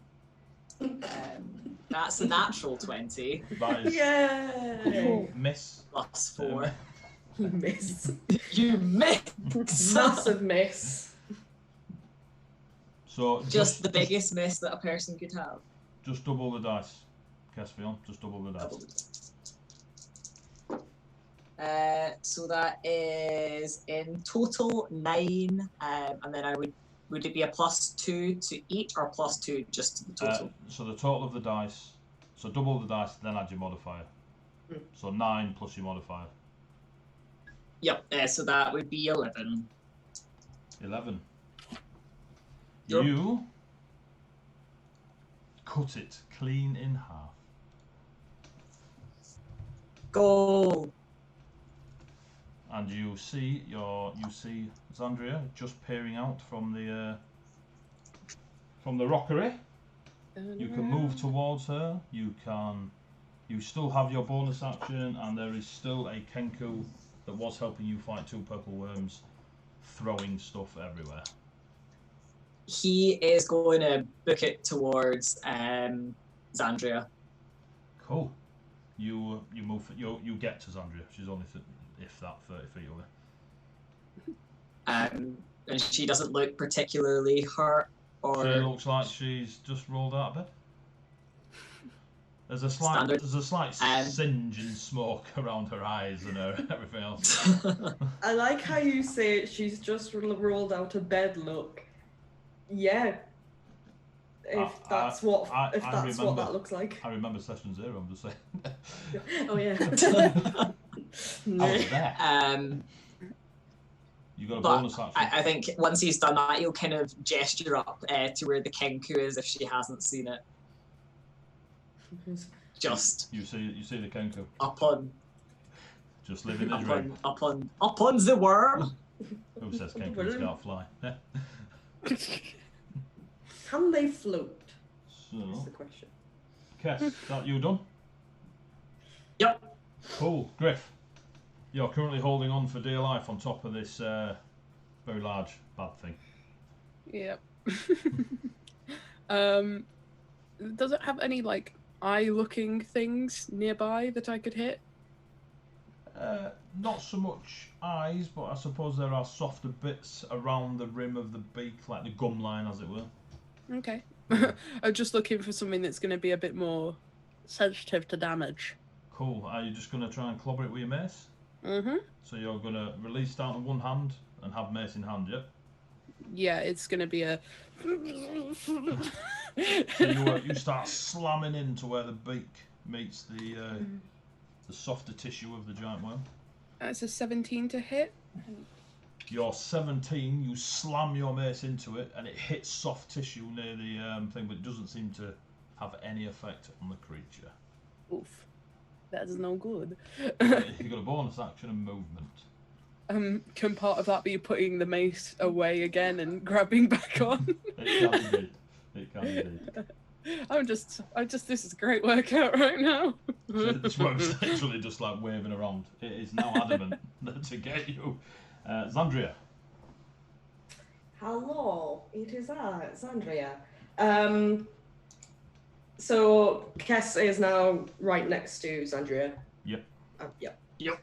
So Zandria is just going to fling her arms around Kess and just be like, I am so sorry. I did not mean to push that into you. I just wanted it gone. And then she's going to look up at the big worm and look at the Kenku and go, should probably help the Kenku. Maybe. I'm just double checking if. How close am I to Big Wiggly currently? 10 feet if you wanted to step.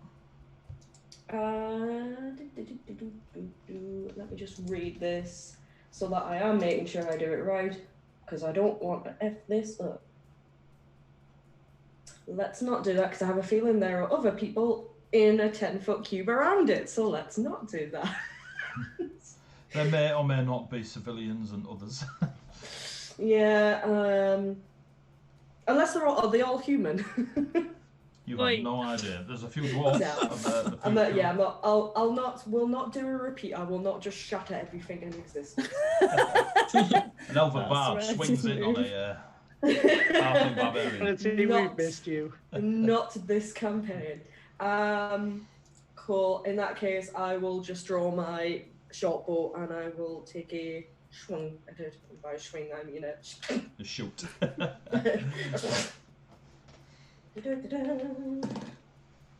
Ooh, 19? 19. You shoot your arrow and it doesn't go as straight as you would hope, but it does stick into the flesh of the giant worm. All I care about. Couldn't care less how it happened, just as long as it happens. 8 points of damage. 8 points of damage. Cool. It just sticks into the purple worm. Do you do anything else?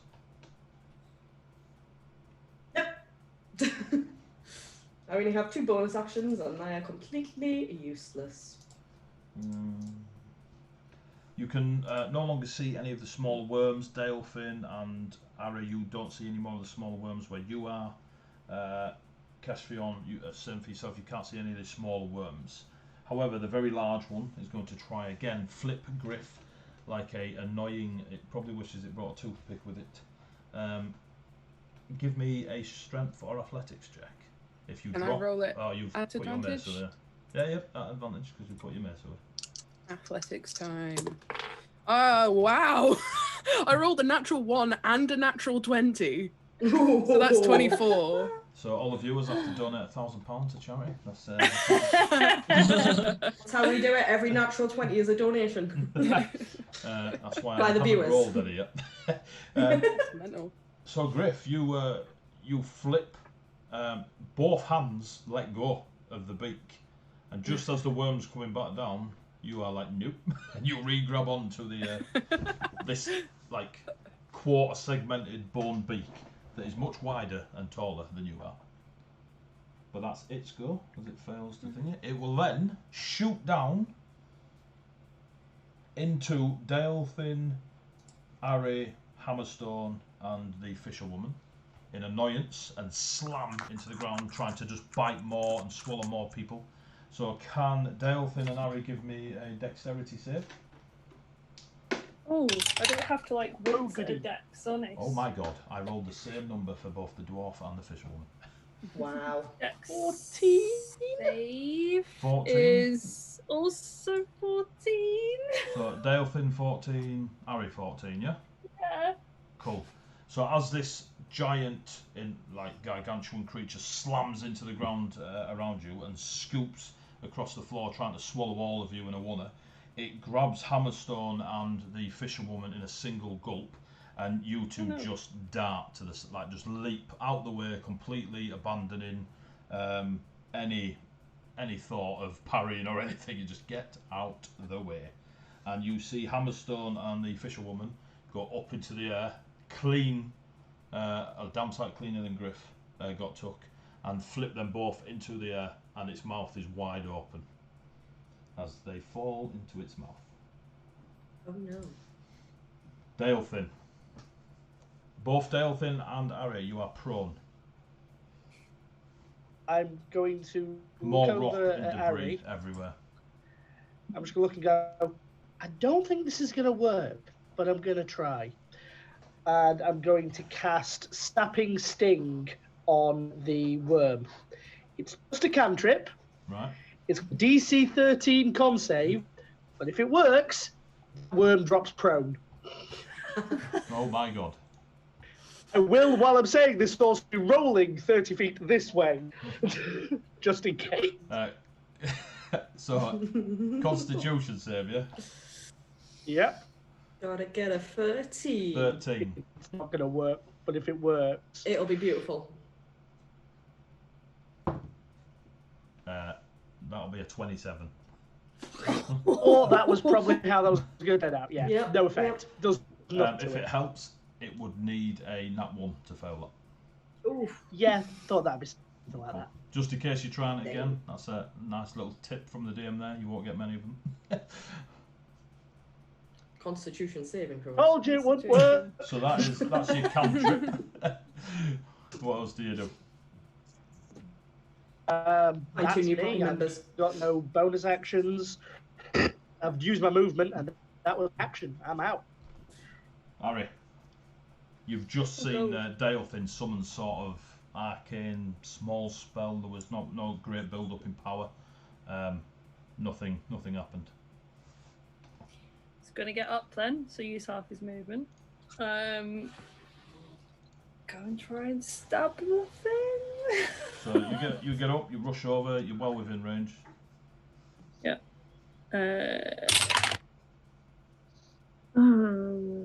15. 15. You stab with your rapier, and again you just seem to be hitting a tough bit, and it's bending your rapier and not penetrating. I knew that would be the case. Can we try the dagger for bonus? You can indeed. Nat 20 plus 5. Boom. You after seeing your rapier bend, you're like none of that, and you just slash with your dagger, and you do indeed see just some of the thick leather, like hide type, worm-esque, whatever. You cut it. So my dagger does it, but my rapier doesn't. So you don't get sneak attack on your dagger. No, and it's just my Oh, actually, AJ, here's a question for you. Sneak attack's once per turn, isn't it? Does it have to be on your main attack? We've got a rules question. rules question. Ooh. Once per turn, you can deal an extra 2d6 to one creature you hit with an attack with a finesse or ranged weapon if you have advantage on the attack roll. And you're a swashbuckler, so you don't need that.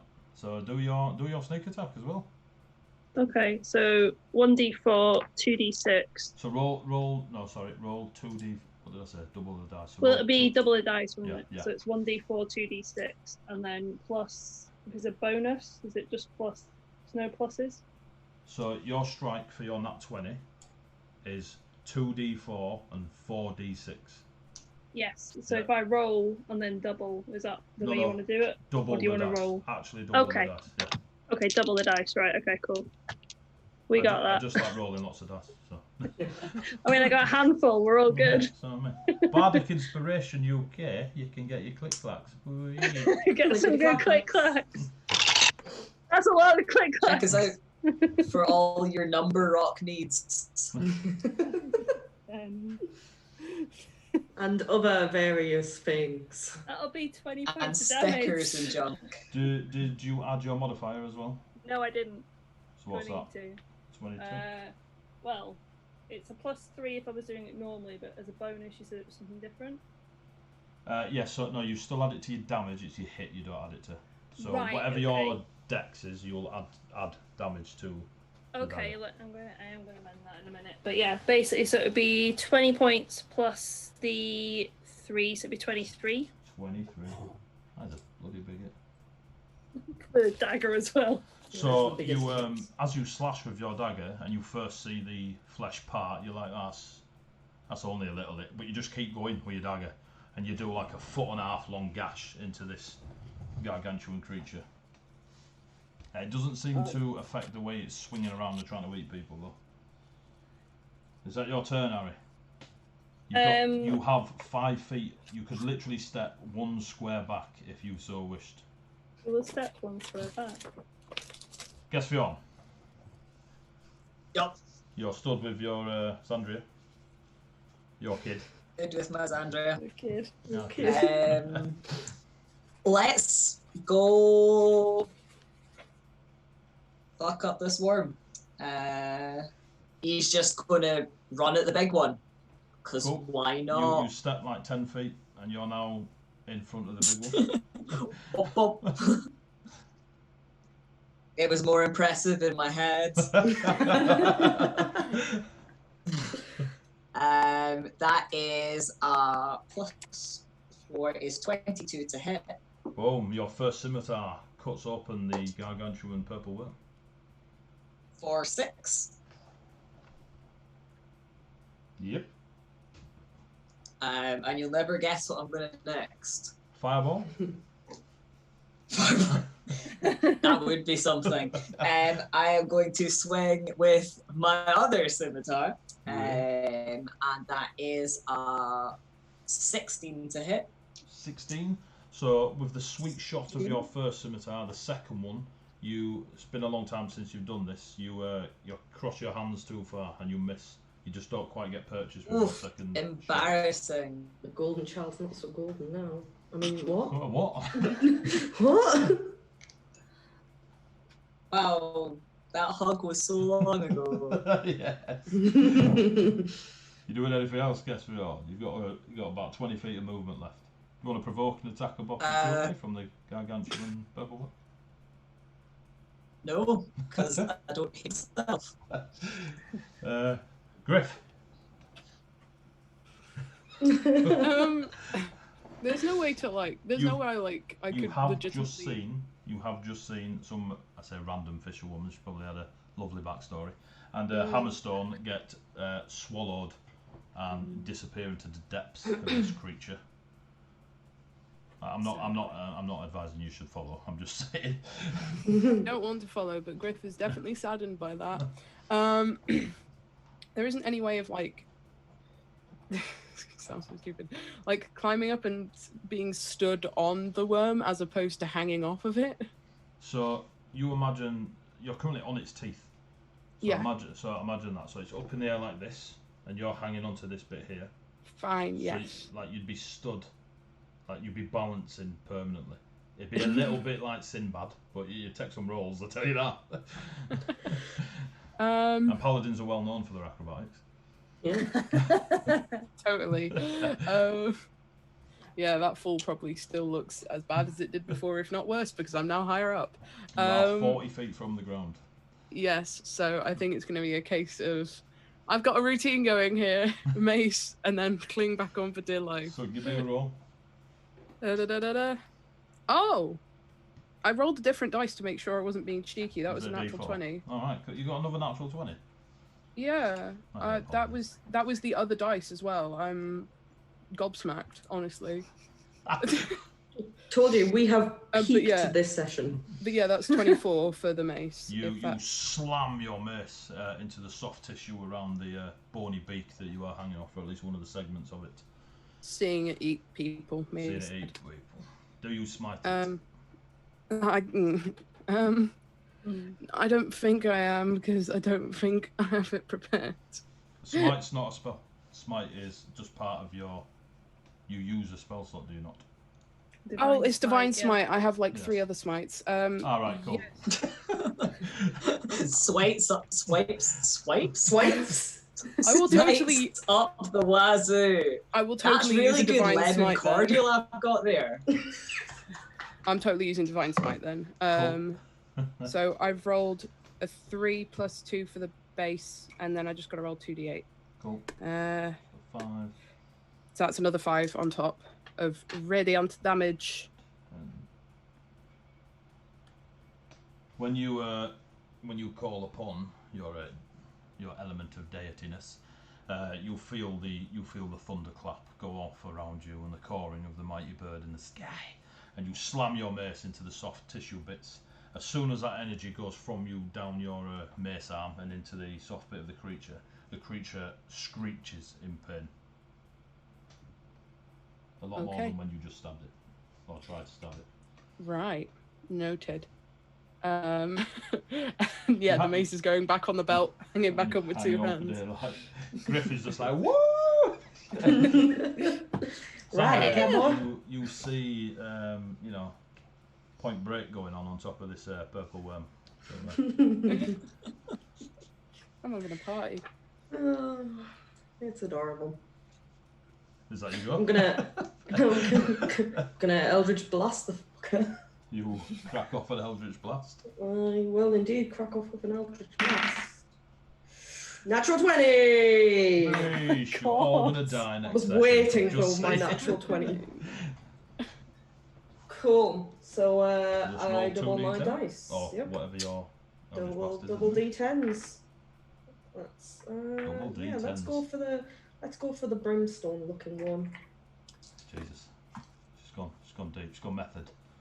Method acting. 8. Oh my god, Matt. 8 and 9. What's 8 and 9? Jeez, 17. 17.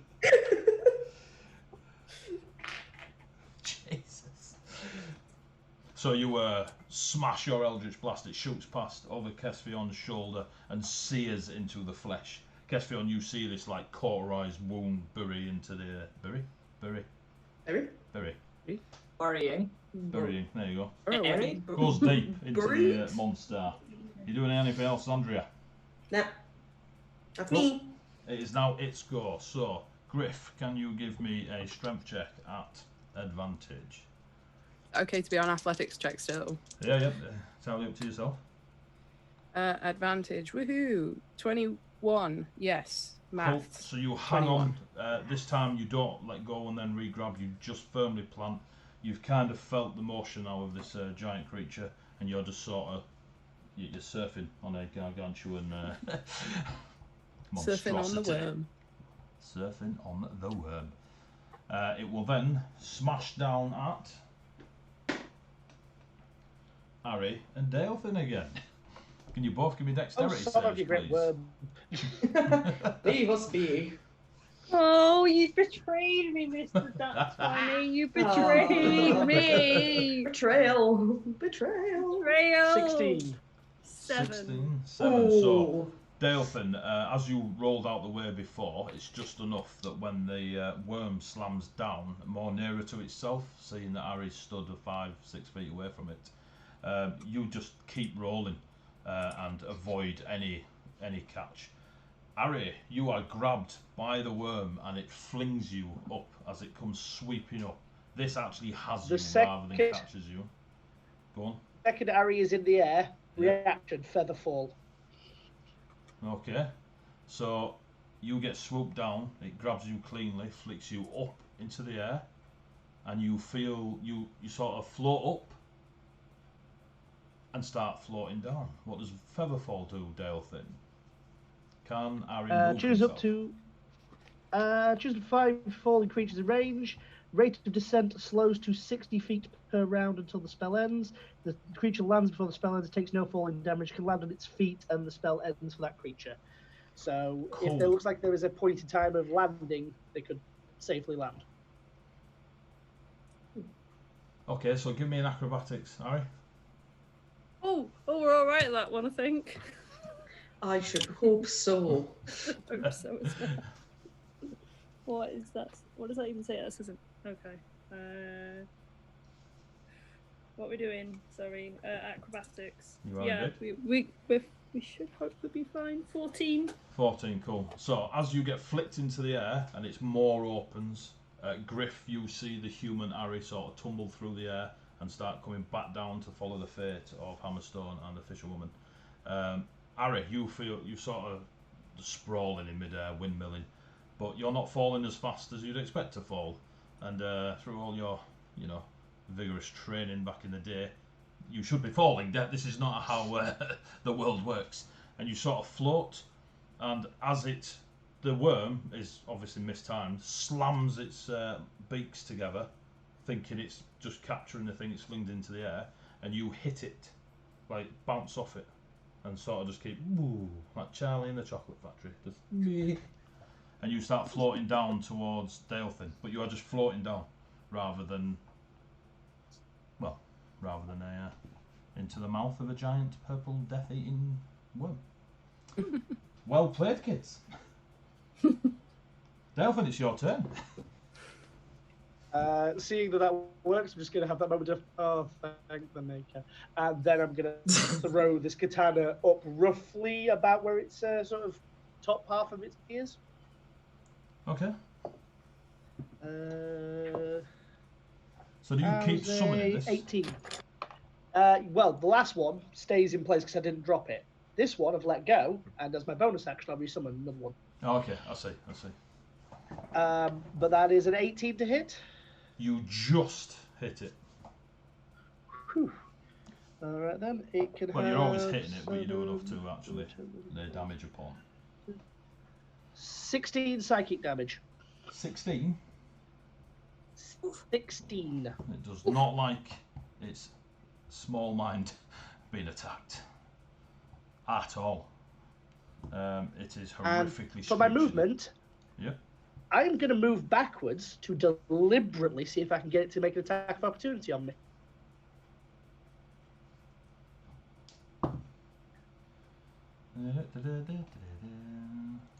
2 seconds, viewers.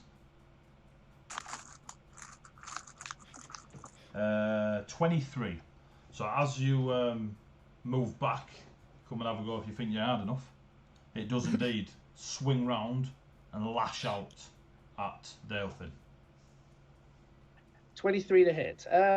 Use my reaction. Oh no, No. it started at the top of the round, so I get my reaction back there. Yeah, so you're first, so you have your reaction back. Okay, I will cast Shield, putting me on 24. Cool. So it slams into you, and yeah, you get pushed back. You sort of just put your hand on it and just let it push you back. It's very graceful. It's very It's like watching 4D chess. Yeah, exactly that. You're just like in the Matrix. You're like, well, I'm going to do this, and then I'm going to, and you're like, geez, oh, I just hacked it twice. I'm just hanging on a wall. You see a tiger crouch and a dragon hide. So, Delphin, are you doing anything else? No, that's me. I just want to make it so everyone else could move. Ari, you continue floating, and you will now land on the ground, and you just land nicely, and you don't feel that floatiness anymore. I'm assuming, Delphin, as soon as you land, it disappears, correct? Correct. So yeah, you now feel strong again. Kind of looks back at him. I assume that was you. Thank you. Let's talk more. Let's talk more stab. Beautiful. Well, in that case, you better go stab, or at least attempt to. Flipping heck. We got some new dice out, kids. Let's have a look. All the rest of them went in jail. It's like Alcatraz in there. That is a 9. I was thinking more Azkaban, 14, but so we probably miss.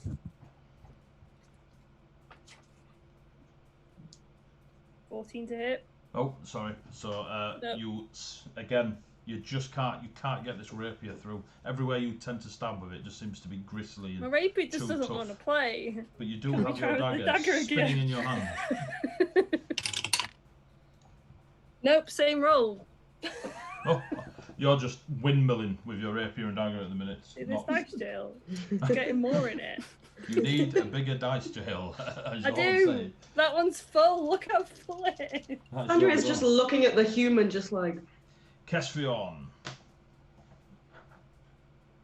In a stunning turn of events, I am going to go up to the one-eyed, one-horned, giant purple people eater, and smack it. So that is a 22. Your 22 hit is it. indeed slash. Good stuff. That is for 5. Yep. And this one is that is math 23 Oh Jesus, yeah. for 7. So as you're coming in with your scimitars and the Eldritch Blast from your from Xandria, it's like you are trying to chop down a very, very thick tree. You're just hacking away into it. Just keep going. Don't worry about the rest of it. You'll just dig like James and the giant peach going through this thing. Just keep going. You'll get to the middle eventually. Do you do anything else? Or are you staying in there just slashing away at it? just gonna keep bodying it. Cool. You're just standing there, slashing away. It's almost like you're hitting a practice gun. Yeah. It's not moving. You're just hitting it. Yeah. Griff. Unless Caspian's doing anything with his movement. No. Cool. No, that's me for just now. Griff. I kind of want to roll to check to see if Griff understood what happened with Ari when they were flirting in the air. Give me an Arcana check. That's a 12. It ain't natural. You definitely know that. Yeah. You can make the assumption magic was used, but you couldn't pinpoint what. Okay. You've never seen the spell used, but it's definitely magic. Made that human fall slowly. Cool. Noted in the back of the mind. But for now, maces to faces. Maces to... You slam into the soft tissue again? I promise you, I'm not lying. I rolled a different dice again. Get them all out of your system now, kids. Yeah, it's another natural 20. Bless the bird. Bless the bird. It's like when you smiting? use an online roller and you get nat ones all the time, and now you're actually using dice, you're getting nat 20s. I see how it is. Yes, Double we'll the use dice, Divine Smite so- again. Whatever your mace is, which I think is a D6. Mm-hmm. So 2d6 and 4d8 for your smite. Da-da-da, da-da-da. So I rolled a 5 and a 6 for the mace damage, 11. plus 2. 13. And then Divine Smite is another plus 5 of Radiant Did on you top roll of that. 4d8? I will roll 48, sorry.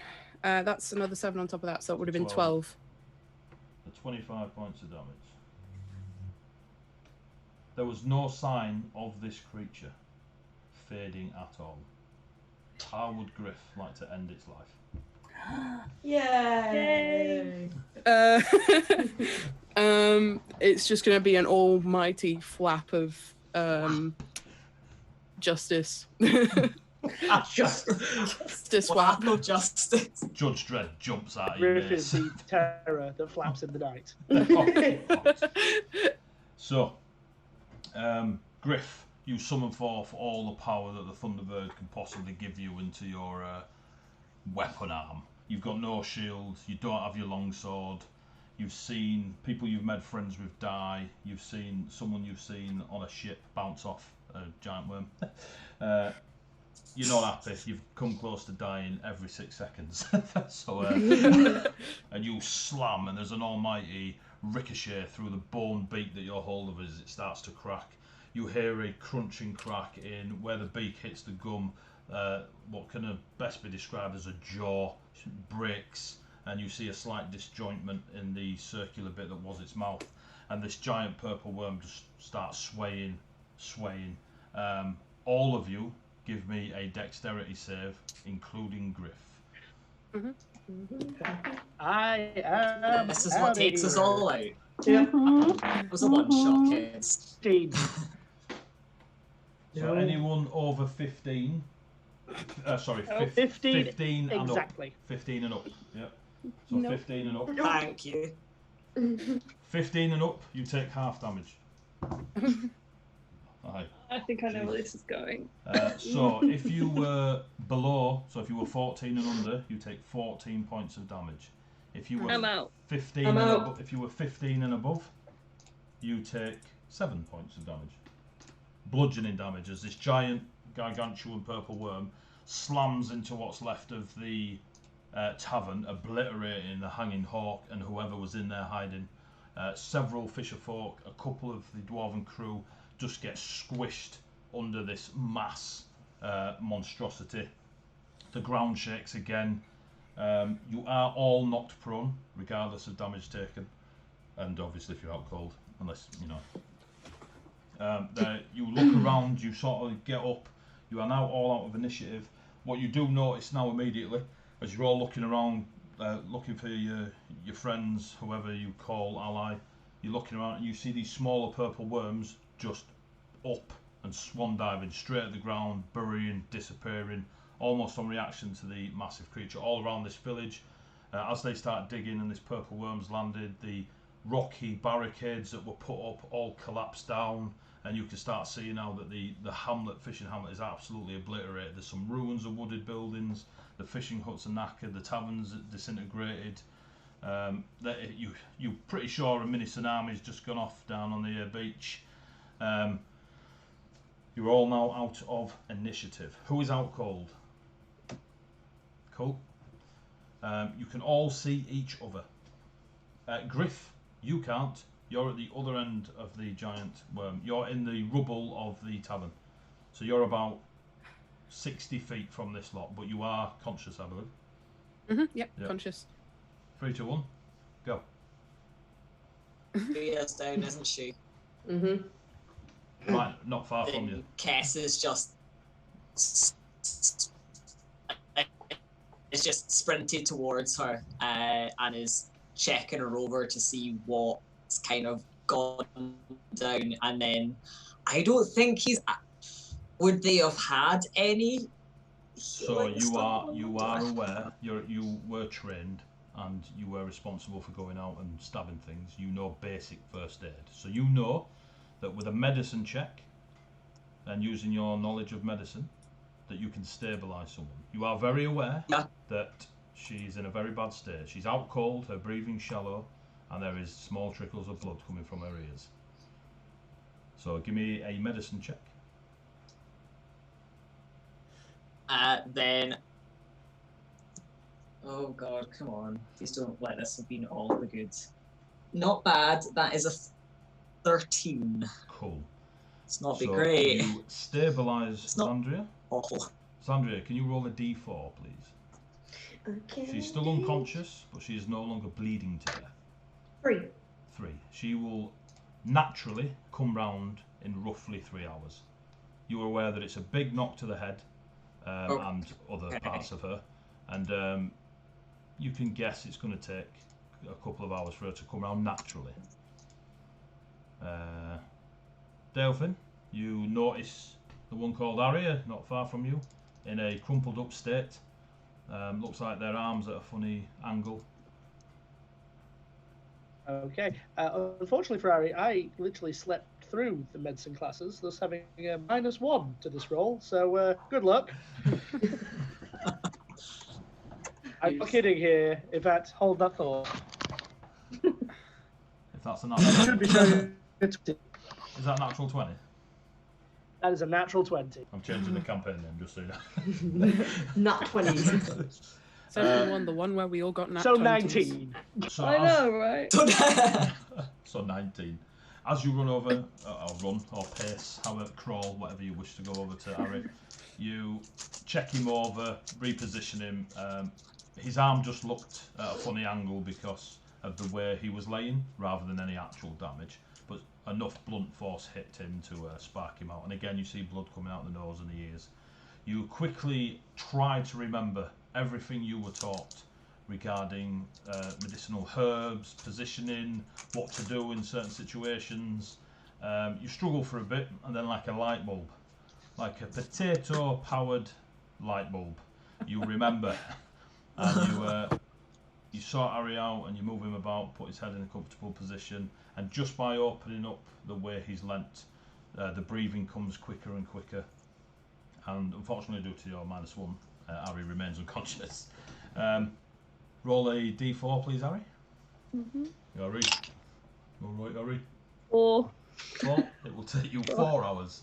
It's not always big numbers you need, kids.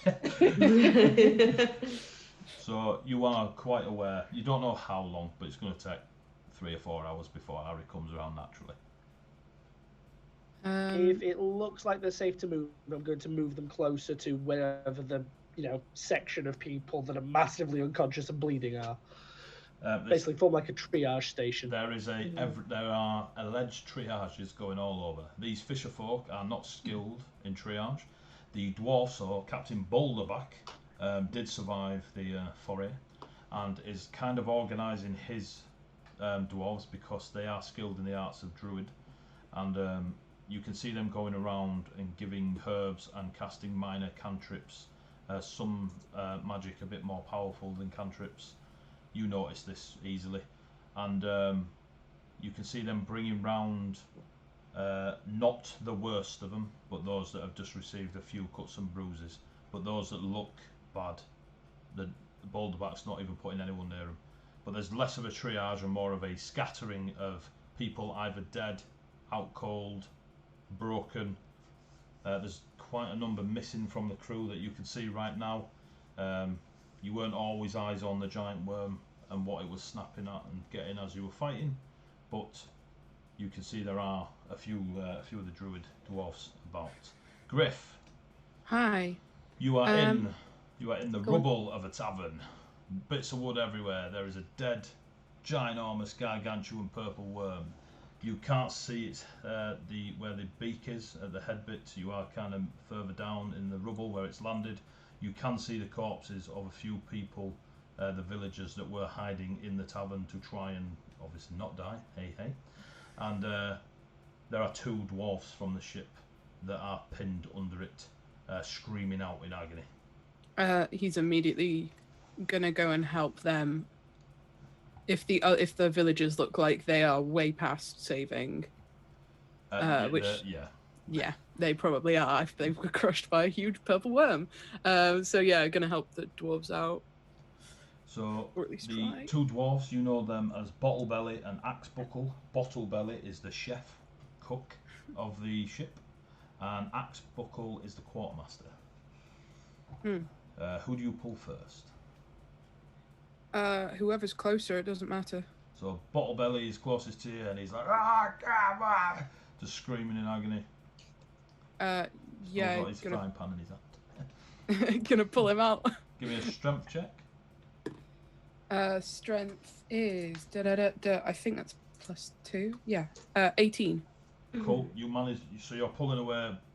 Bottlebelly sort of grips on and adds what's left of his remaining strength to you, to him, and to that pull, and you manage to pull Bottleback out. Both his legs are ruined. I will do a lay on hands on his legs if that looks like it'll help. Yeah.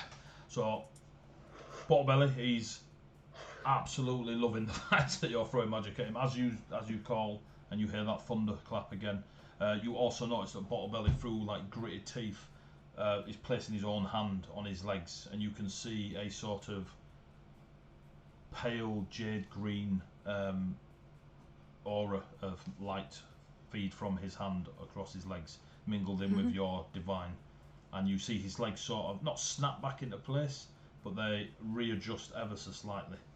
How many points of lay on hands have I used then? That's up to you. To help him out. You can your lay on hands. You can spend one at a time if you wanted. It's a pool. Yeah. You can do what you want. I'll give him 2 because there's a lot of people. Cool. So, partnered up with his druidic magic, he sorts herself out. He's like, help Axebuckle. She is looking rough. The quartermaster Axebuckle she's bleeding from her ears. One of her eyes is closed. She can't open it. And she's just Griff sort of is. clawing out. Give me a strength Once he's check. sorted it, is running straight over. That is 15. 15. Cool. Yeah, so Axebuckle again grips on, and you manage to pull her out, but she's unable to speak. It's like her jaws slightly off centre, and she's sort of mumbling to you, rather than being able to form words. She's in a real bad way. Bottlebelly like sort of half pulls himself over to her, and he starts pouring in his druidic magic. She needs more than me. He is going to cup her face with his hands and do more lay on hands. How many? How bad does that look? Like really, really bad? Give me a medicine check. Cool. I'm going to re-roll that because that didn't roll properly. Oh, that old chestnut. I didn't like that number, so I'm rolling. No, it was this. It was the same number if you want it, but it was literally I just basically dropped it straight down, and I didn't think that was fair. Okay. Yeah, that's a That's a 16. If you want the other number, which was worse, you can have that. It's fine. It's fine. So on your 16, you are aware that Axe Buckle, she's fighting for her life. Okay. Despite being conscious, she is bleeding to death. I'm trying to think how many points. There's a lot of bleeding people around, right? There are groans and moans from under debris. Anyone that's anywhere near the giant worm there, other than them two dwarves, there is no moaning and groaning. You can hear people screaming out and about. Probably they've just discovered lost ones, or it's all dawning on them. I mean, that was a good 30 seconds, 35 seconds, fine. Yeah. No, he's gonna try 3 and then see if more need going. As you pump in your divine magic, Axe Buckle, she sort of takes a large breath and passes out, but is breathing steadily again. And Bottle Belly is just straight on her, and he's just sort of cradling. We need to find the rest. Griff nods and like motions to help pick up the Axe Buckle.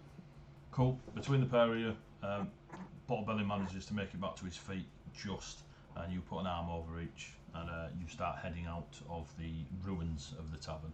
As you just crest over some of the rubble, you can see Kesfion slightly away from Delphin and Ari, cradling Zandria, and he's sort of got her in a comfortable position. Delphin is doing similar with Ari. Okay. Is anyone doing anything? Otherwise, I will do stuff. No. Kessier's basically, once he's got his sister stabilized, he is just like guarding her like a hawk until basically he sees somewhere safer to take her to. Can I see the ship people? Any of them? Yeah, you see Boulderback, the captain. He is running round with a few of his crew, and they seem to be now organising some sort of triage, or just going round people. If they're able to walk, helping them to the feet. If they are brown bread, moving on. He is going to make a generic shout that he's heard from somewhere or another that he's just plucking from his brain to get the attention of the captain. Are you just shouting one of the names? Yes, if it's reasonable that he would have heard the name being shouted, then yes. Okay. So Boulderback turns, sees you with 2 of his crew, and just starts making his way over. Boulderback is covered in very thick, best way of describing it is like hardened seaweed over like a leather and hide fish scale sort of armour around him, and it's almost part of his long jacket that reaches down. He's quite tall for a dwarf. Like he's got to be about 5 feet. He's got a thick wooden staff that is about 4 feet in length, and looks like he's just picked a branch up, but it looks like it'll never break if he hit anything with it. And he is pottering around. His beard is messy. He's got bits of green seaweed in it. His hair is scruffy, but there's just a presence about him that you all notice just being on the ship. He's a captain of a ship. It's not a surprise that someone of command has a bit of an aura about him. And Boulderback is straight over to you and he's like, "Well, Kenku." Motions about the his crewmates, and then kind of like head is motioning towards the other injured, kind of like, I kind of want to get over there. Is this okay? Can you take? He looks at you and give him here, and he shouts over to a couple more of his crew, and they come rushing over and they take a bottle belly and axe buckle from you. Cool. And then I'm practically knee sliding over to the people on the floor. Which one first? Speedy Kenku. Whichever looks worse. If either of them look worse. If neither of them look worse. Kesfion looks more upset than Delphin does. But they are Then- both cradling people that appear to be in a very bad way. Then Kesvion, especially since he defended him earlier. Cool. You see a armoured Kenku come knee sliding in. How is that? Who takes a point of piercing damage on the jagged rocks. And falls over. And falls He's gonna, seeing how distraught he is, kind of like hover the hand, kind of like, and the other hand's kind of like I'm helping, I promise, kind of look. Yeah, because like as soon as you came running up, the first thing he will have done is like pulled her closer. But seeing that it looks like you're like trying to help in some way, he'll kind of like unfurl a little bit, but like is watching you like a hawk. So you lay on hands? Watching the Kenku like a hawk. Hand on the shoulder gently. It's gonna be not many. He's saving it. There's a lot of people who are injured. 3. No, 2. So, Andrea, you receive 2 points of healing. As you awaken, you swear you hear the sound of thunder. But you are awake in the arms of Kesvion, staring up at the one known as Griff, the Kenku that has been travelling with you. Oh, The good. second bird's basically shown any sign of divine magic, I'm going to bring Ari over to place near to there, as now a triage station, give a nod, and then I'm going to leave and start rounding up anyone who is actually dead and putting them into Okay. the first person who tries to loot from them, removing their hands. Okay, noted. So, Griff, you lay on hands upon Ari? Yeah, another 2. Cool. Ari, you swear as you awake, you hear the sound of thunder. And then it's gone, and you are staring up at the one known as Griff, the Kenku that passengered on the same ship as you. Thank you. Griff nods. And he's gonna look around if there's anyone who is looking pretty heavily injured. You'll want to go around and basically 1 hit point, 1 hit point, 1 hit How point, many 1 you hit got point. left? 6. Cool.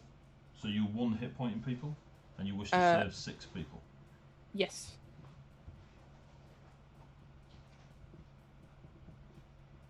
Do you care if they are dwarf or villager? Honestly, no. It's Cool. whoever. Roll me a d6. 6 times. Evens is a villager. Odds is a dwarf. And just say. That's even, odd, even, odd, even. So 4 evens, 2 odds. So 4 villagers and 2 dwarfs. Cool. And you do that. So while Stealthin is mounting up those that have sadly passed on and putting them into an area, and essentially there doesn't seem to be anyone going to loot. The dwarves aboard the Oakham Whale at least portrayed themselves as decent, hardy folk. The fisher folk are not even contemplating looting. It's just not in their nature. They're too small a hamlet for such sins of society. Griff, you potter around and kind of following where the druidic dwarves are going. They click on quite quick, and they start pointing. Bottle Belly tells them that you are able to help and heal, and they use some of their druidic magic and point you towards others, and you pick up a few of the villagers and a couple of the crew. About 10 minutes passes, 20, half hour. It's been an hour now. This is not a short rest. You have been rocking around, picking up people. Xandria and Kesvion, in your hour, what have you been doing?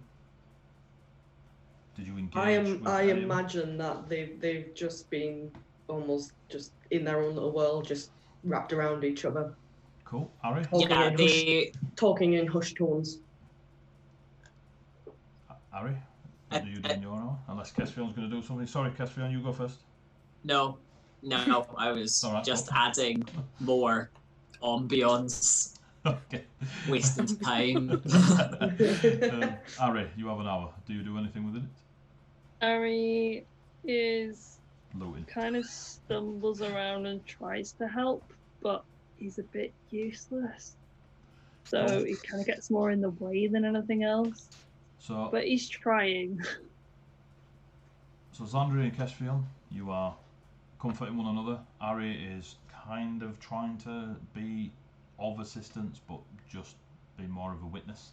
Delphin, you've kind of down with this.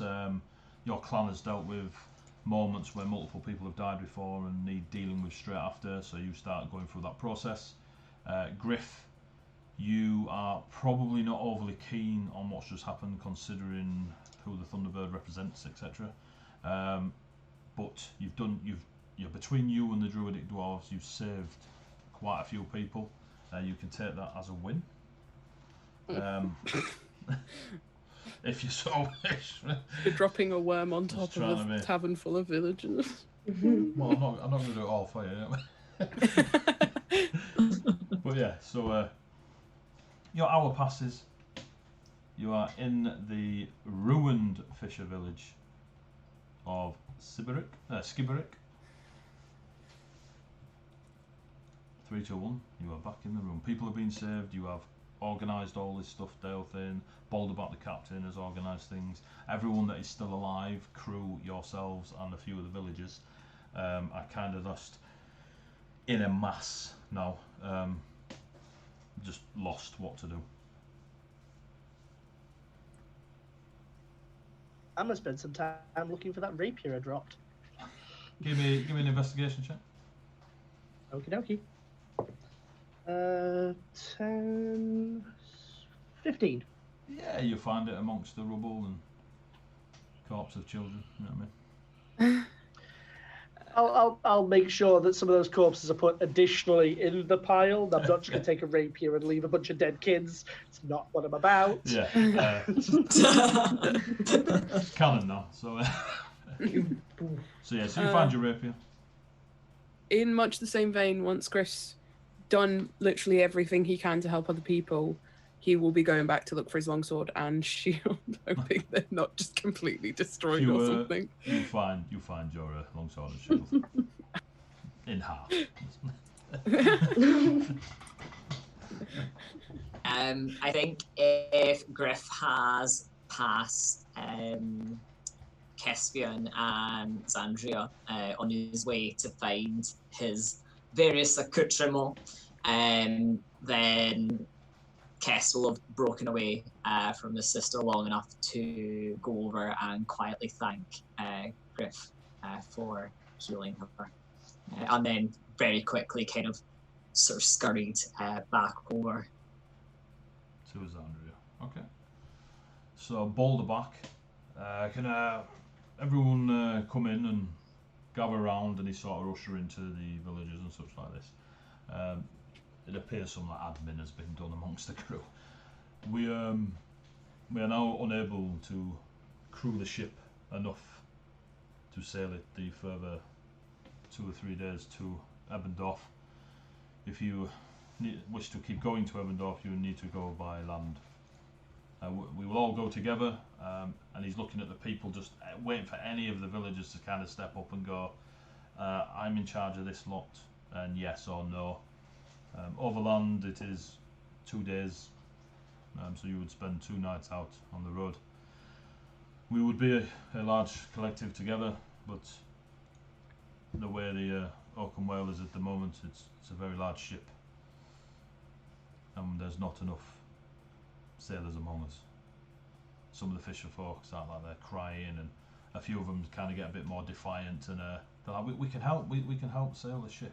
And the arguments back and forth. A few of Balderback's crew to kind of calm them down and explain that rowing a fishing boat out a few feet into the water to fish and a 3-mast galley is a bit different, and there's just stress levels going on.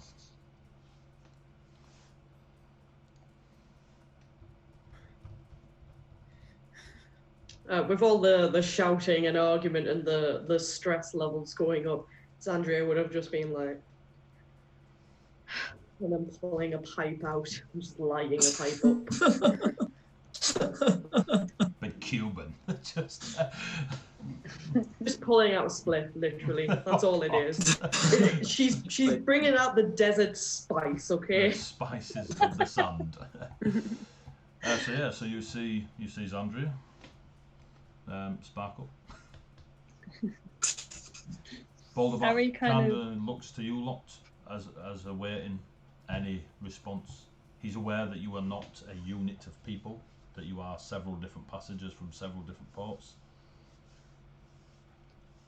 Harry kind of like looks at everyone arguing and just like he just jumps on the table.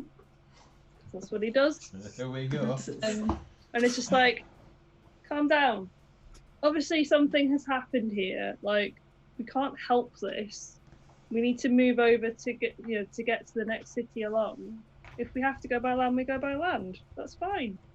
We can do that.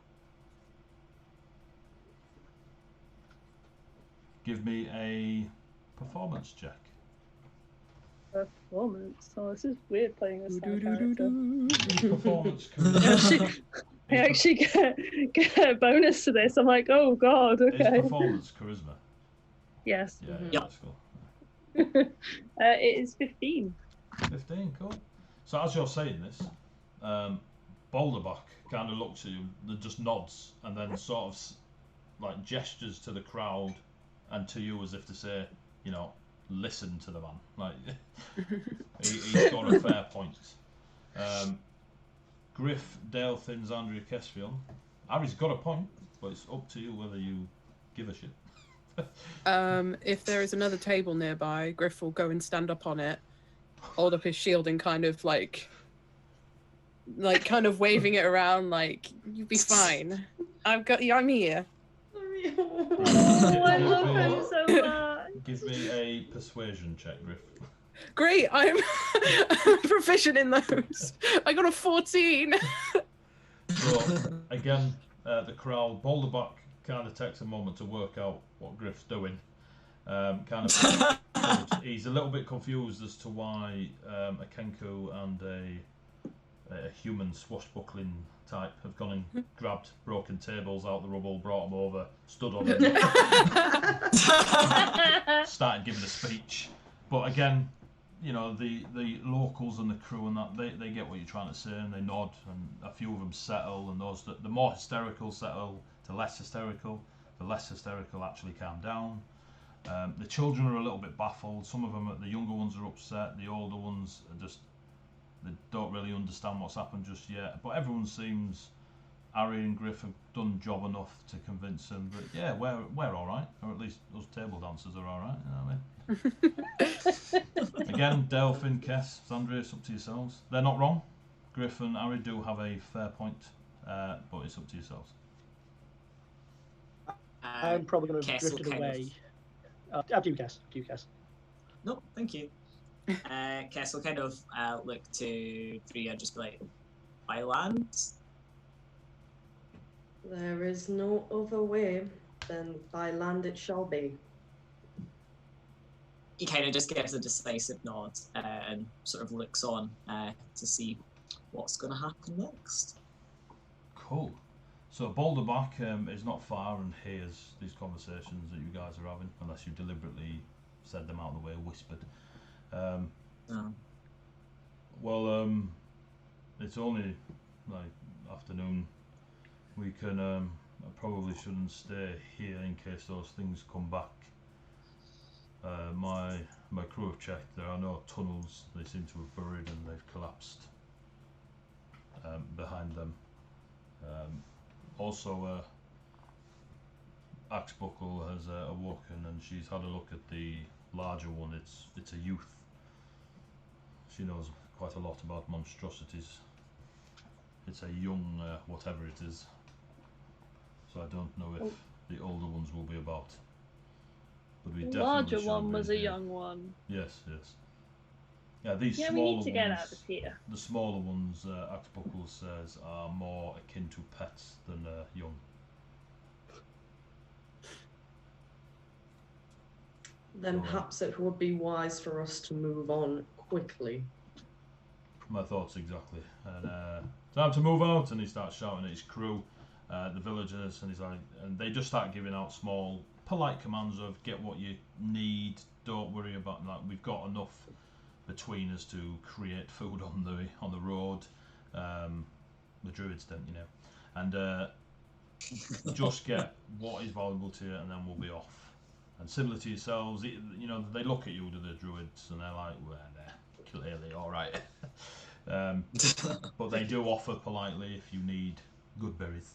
And you, within the hour, so early afternoon, you manage to sort yourselves out. You restrap your backpack, sort your swords, make sure your buckles are tight and straps are done, shields back on your mace, swords, etc. And you all tanked out and ready to head your 2-day trek to Ebendorf. Now, I'm going to call it there, which is slightly earlier than what we normally do. But the next 2 days is a chunk session rather than get it started and have to call it. So first of all, thank you very much to all the viewers. We had a lot of viewers popping in and out, a lot of chat going on, so thank you very much for that. Thank you very much for the raid if you're still about. I know some of you popped off because you had things to do. Thanks for sticking it out. If you had a good time, please let us know. Comments I can go read back afterwards. You've got all the social media at the bottom, so if you want to pass on any lovely comments, etc., go to your Twitter, blah blah, it's all there. Thank you to Roughworks Creative, go check them out on Facebook. Thank you to Bardic Inspiration UK for all the Nat 20s, making my life wonderful. So yeah, that's session 1 in our homebrew world of Colossus. If you like it, tune in every week. It'll be every Tuesday at 8 PM on this channel. And we'll just keep going until the plague fucks off or some other miracle happens. And a big thank you to my lovely players who have put in plug your Patreon. Thank you, Sean. So if you're still watching and you are interested in Dungeons and Dragons 5th edition homebrew, especially this world that we are playing in, me and a couple of my friends put together our years and years of geekery. We've stuck it into the world called Colossus. If you go to our Patreon, you can find it, Heavyweight Gaming. It's called Arcane Script. If you subscribe, as a reward, you get a issue every month, and we write about the world as we go along. There is adventures in there, there is lore, there is classes, there is feats, new spells, new monsters, and it'll grow and grow and grow. You're looking at 20 pages plus every month, and it ranges between 20 and 30 pages. We have some beautiful artwork going on there. We may have our first merch t-shirt. I was sent the artwork for it tonight. It'll mean something to AJ. You are your own Wolverine. You are your own Wolverine, and so we might be getting that out for no reason than it just looks cool. So yeah, thank you very much. Thank you for reminding me to plug my Patreon, Sean. And Sean, thank you very much for the shout out. Players, thank you very much. You put a lot of hard work into their backgrounds and joining into this homebrew world, and we hope we can have a great story together. I'm going to stop waffling now, and I'm going to say goodbye. So say goodbye, players. Goodbye, players. Goodbye, players. You're the worst.